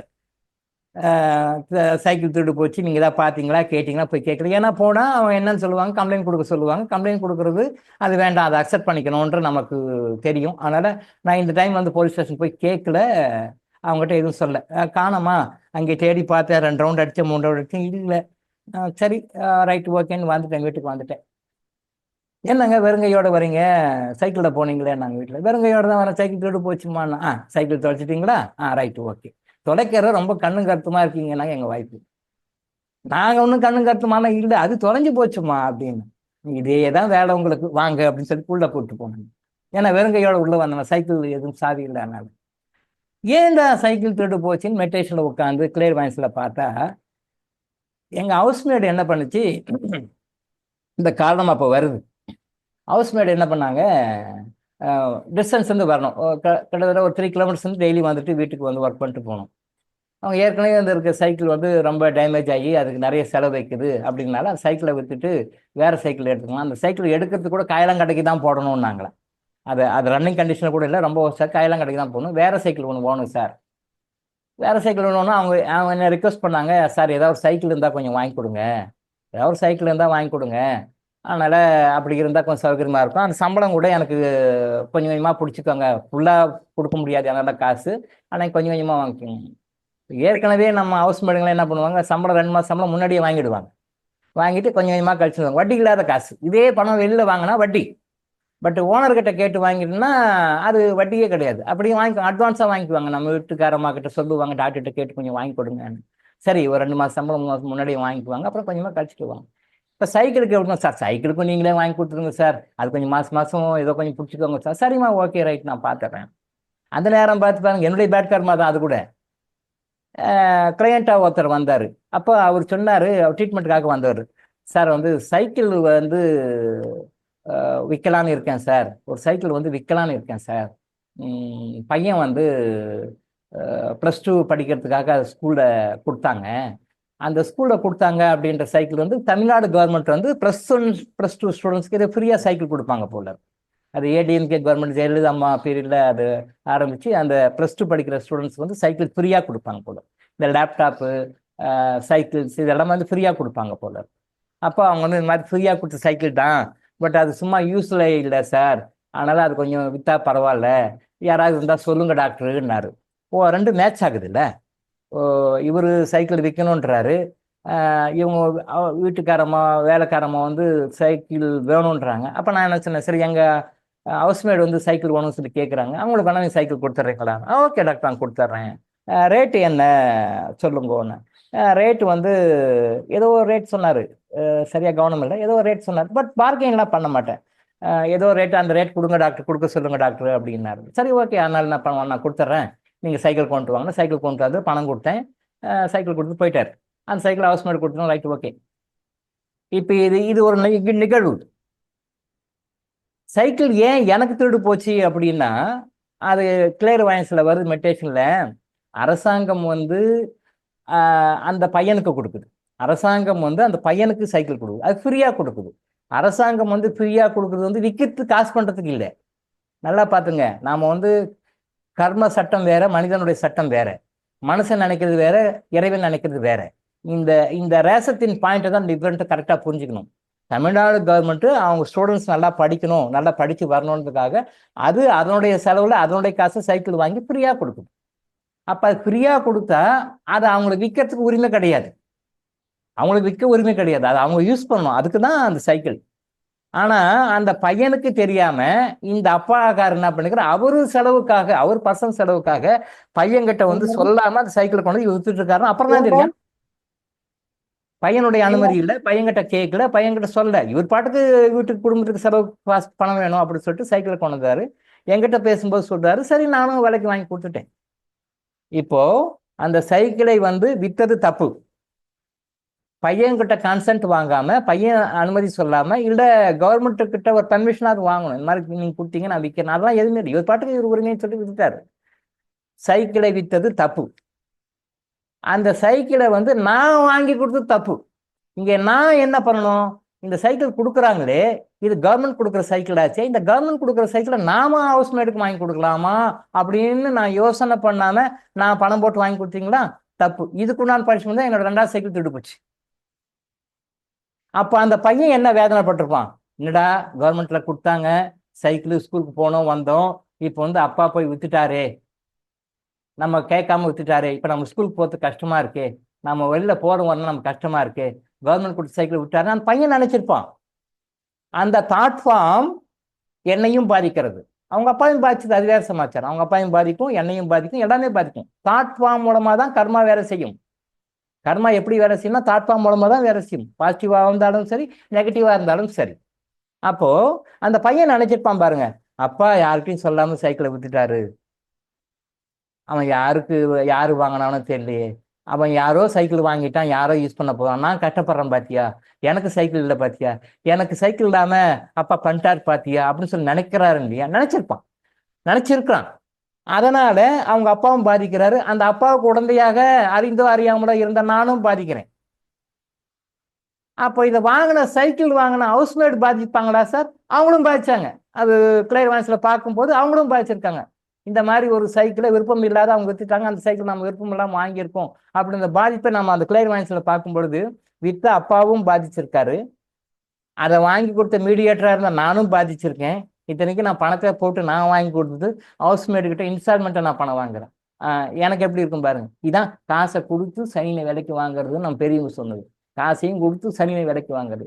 நான் காசையும் கொடுத்து சைக்கிளையும் வாங்கி கொடுத்து அதையும் இன்ஸ்டால்மெண்ட்ல வாங்கி நான் வாங்கிக்கினேன். அது ஹவுஸ்மேட்டுக்கும் சஃபரிங் வந்தது. ஸோ இப்போ இங்கே நான் என்ன வரேன், என்னுடைய சைக்கிள் ஏன் திருடு போகுது? அந்த பையன் சைக்கிள் இல்லாமல் அவஸ்தைப்பட்டிருப்பான் இல்லையா, அந்த பையன் சைக்கிள் ஸ்கூலுக்கு போக முடியாமல் சங்கடப்பட்டிருப்பான் இல்லையா, அதே மாதிரி வேதனை நீயும் அனுபவி. நீயும் இப்போ இனிமேலுக்கு வீட்டில் இருந்து ரயில்வே ஸ்டேஷன் போகணும், வீட்டில் இருந்து பஸ் ஸ்டாண்ட் போகணும், வீட்டில் இருந்து பேங்க்கு போகணும், வீட்டில் இருந்து எங்கேயா போகணும்னா சைக்கிள் இல்லாமல் அனுபவி, அந்த வழி வேதனை நீ உணர்வாயாக அப்படின்னு சொல்லி அந்த இறைவன் எனக்கு உணர்த்துறார். 2வது சைக்கிள் திருடு போனதின் மூலமாக நான் கற்றுக்கொண்ட பாடம், நான் கற்றுக்கொண்ட இறை உண்மை, நான் கற்றுக்கொண்ட இறை சட்டம். அப்ப திருடு போது அதை நான் அக்செப்ட் பண்ணிக்கிறேன். அதுக்கு என்ன காரணம்னு சொல்லி பார்த்தா இந்த மாதிரி காரணம். அப்போ அறிந்தோ அறியாமலோ நாம எந்த தவறு செய்தாலும் அதுக்கு பனிஷ்மெண்ட் உண்டு. அப்போ நாம லைஃப்ல வந்து எந்த ஒரு சஃபரிங் வந்தாலும் அதுக்கு முன்னால ஒரு காரணம் இருக்கு, அதை ஜஸ்டிஃபை பண்ண முடியாது. இப்ப கூட ஏதாவது ஒண்ணா வீட்டுல கிண்டலா சொல்லுவாங்க, கொஞ்சம் உஷாரா பார்த்துட்டு வாங்க, வித்துறாதீங்க, தொலைச்சிடாதீங்க, அதை பண்ணாதீங்க, இதை பண்ண சொல்லுவாங்க. நாங்களாம் எதுவும் தொலைக்கல, பாத்தியா நீங்க மட்டும் தொலைக்கிறீங்கன்னு. லாஸ்ட் வீக் கான்வர்சேஷன்ல எங்க வைஃப் சொன்னாங்க, சைக்கிளை தொலைச்ச மாதிரி இதையும் தொலைச்சிடாதீங்க அப்படின்னாங்க. போதும் போதுமா நிறுத்துமா அப்படின்ட்டு வந்தேன். அப்போ சைக்கிளை தொலைக்கிற எக்ஸ்பர்ட்னு சொல்லி ஒரு முத்திரை குத்தி வச்சுக்காங்க வீட்டில். அப்போ இந்த திருடுகள் போனாலும் இதே தான் 2 வீலர் 4 வீலர் எல்லாத்துக்குமே. கார் திருடு போகுது, 2 வீலர் திருடு போகுது, இதன் பின்னாடி நிறைய விஷயங்கள் இருக்கு. அதை பத்தி பேசினா ஒன்னொன்னு ஒரு கிளாஸ் எடுக்கலாம் போடுது, ஃபியூச்சர்ல எடுப்போம். கர்மா எனர்ஜி ஹீலிங் கிளாஸ்ல நீங்க வந்தீங்கன்னா இந்த தெரிவுகள்லாம் முழுமையா வரும். கர்மா வந்து ரொம்ப ரேசத்தின் டிஃபரன்ஸ். என்னுடைய குரு திருப்பி ரேசத்தின் டிஃபரன்ஸ் அப்படின்னு சொல்லுவார். நல்ல கர்மா மாதிரி தெரியும், பார்த்தா அது கெட்ட கர்மாவில போய் விடும். கெட்ட கர்மா மாதிரி தெரியும், ஆனா நல்ல கர்மாவா இருக்கும். திரும்பவும் சொல்றேன், ரொம்ப மெல்லிசானது, ரொம்ப தின்னா இருக்கும். நம்ம கொஞ்சம் நல்லா அனலைஸ் பண்ண தெரியும், என்ன நம்ம நல்ல கர்மா மாதிரியே தெரியும், நல்ல கர்மா போகும், பார்த்தா அது கெட்ட கர்மாவில் போய் மாட்டிக்கும். இது கெட்ட கர்மா மாதிரியே தெரியும், இது வேணாம் சொல்லி விட்டுருவோம். கடைசியில் அது நல்ல கர்மாவுக்கு நம்ம மிஸ் பண்ணிடுவோம். நம்ம வி ஆர் த லூசர்ஸ். அதனால திருடு 2 டைம் சைக்கிள் போனாலும் அதுக்கு பின்னாடி காரணங்கள் இருக்கு, எல்லாத்துக்குமே ஒரு காரணங்கள் இருக்கு. ஸோ இன்னைக்கு பெரிய சப்ஜெக்ட், இதோட முடிச்சுக்குவோம். திரும்பவும் நாளைக்கு கண்டினியூ பண்ணுவோம்.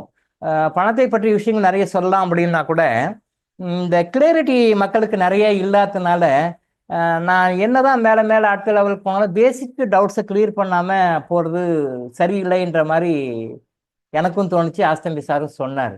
ஸோ அதுவும் கரெக்டு தான். ஆனால் என்ன செய்வோம், இனிமேலுக்கு அடுத்த கிளாஸு மக்களுக்கு அடுத்த அவேர்னஸ் கொடுக்குறதெல்லாம் போஸ்ட் ஆன் பண்ணிட்டு பெண்டிங் வச்சுட்டு முதல்ல எல்லா டவுட்ஸும் கிளியர் பண்ணுவோம். எத்தனை டவுட்ஸாலும் கிளியர் பண்ணுவோம், எத்தனை நாளாலும் கிளியர் பண்ணிட்டு அதுக்கு பிறகு நம்மளுடைய வகுப்புகளை தொடர்வோம் அப்படின்னு சொல்லி சொன்னேன். அதையே நாம் செய்வோம். இந்த ஆங்காலஜிஸ்ட் சகோதரி வந்து கேட்ட கேள்விகள் இன்னும் நிறைய விளக்கங்கள் இருக்கு. இதனுடைய தொடர்ச்சி நாளை தொடரும். இன்னைக்கு நம்ம இதோட முடிச்சுக்கலாம்.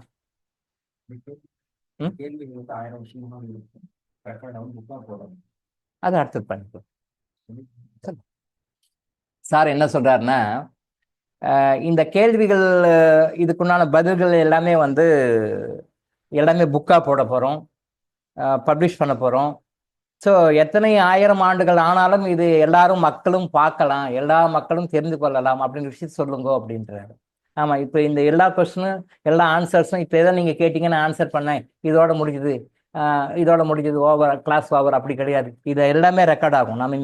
நீங்கள் கேட்குறது எல்லாமே, நான் என்ன ஆன்சர் பண்ணுறது எல்லாமே ரெக்கார்ட் ஆகும். ஆடியோவாகவும் வீடியோவாகவும் இ-புக்காகவும் டெக்ஸ்ட் புக்காகவும் ஃபிசிக்கல் புக்காகவும் எல்லா வகையிலையும் இருக்கும். இன்னும் 1000 2000 வருடங்கள் கழித்து யாராவது இந்த வீடியோ பார்த்தாலும், இன்னும் 1000 2000 வருடங்கள் கழித்து யாராவது இந்த புக்ஸை பார்த்தாலும், இன்னும் 1000 2000 வருடங்கள் கழித்து புக்ஸை பார்த்தாலும், எல்லாத்துலேயுமே இந்த உண்மைகள் அந்த அடுத்தடுத்த ஜெனரேஷன் கொண்டு போகும். அந்த மாதிரி மைண்ட் வச்சு தான் நம்ம விஷயத்த சொல்கிறோம் அப்படின்னு விஷயம் கொஞ்சம் சொல்லிடுங்கன்னாரு. சரி, சொல்லிட்டேன். Okay, right. அனைவருக்கும் நன்றி. நன்றிங்க. நன்றிங்க சார். நன்றி குரு. நன்றி ஐயா. Thank you doctor. நன்றி ஐயா. Thank you doctor. நன்றி ஐயா. நன்றி ஐயா. நன்றி ஐயா. நன்றி ஐயா.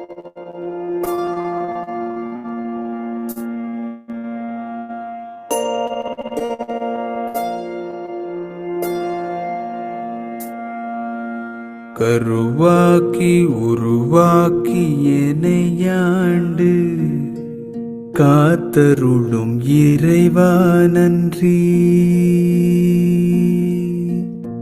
எங்கும் நிறைந்தோனே, எல்லை இலாதானே, எங்கேயும் எப்போதும் என் குலம் காப்பவனே.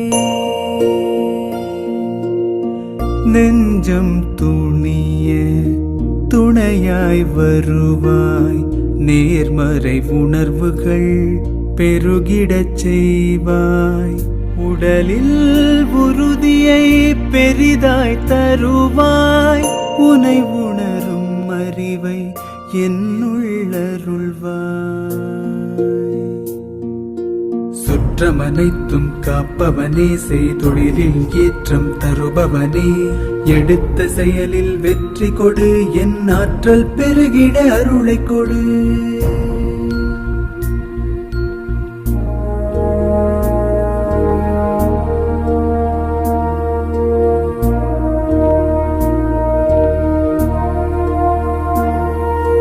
கருவாக்கி உருவாக்கி எனையாண்டு காத்தருளும் இறைவா நன்றி. வல்லமை தந்து நீ வளர்ச்சி கொடு, அகத்திலும் புறத்திலும் மலர்ச்சி கொடு. வளர்ச்சி கொடு, வளர்ச்சி கொடு, வளர்ச்சி கொடு, மலர்ச்சி கொடு.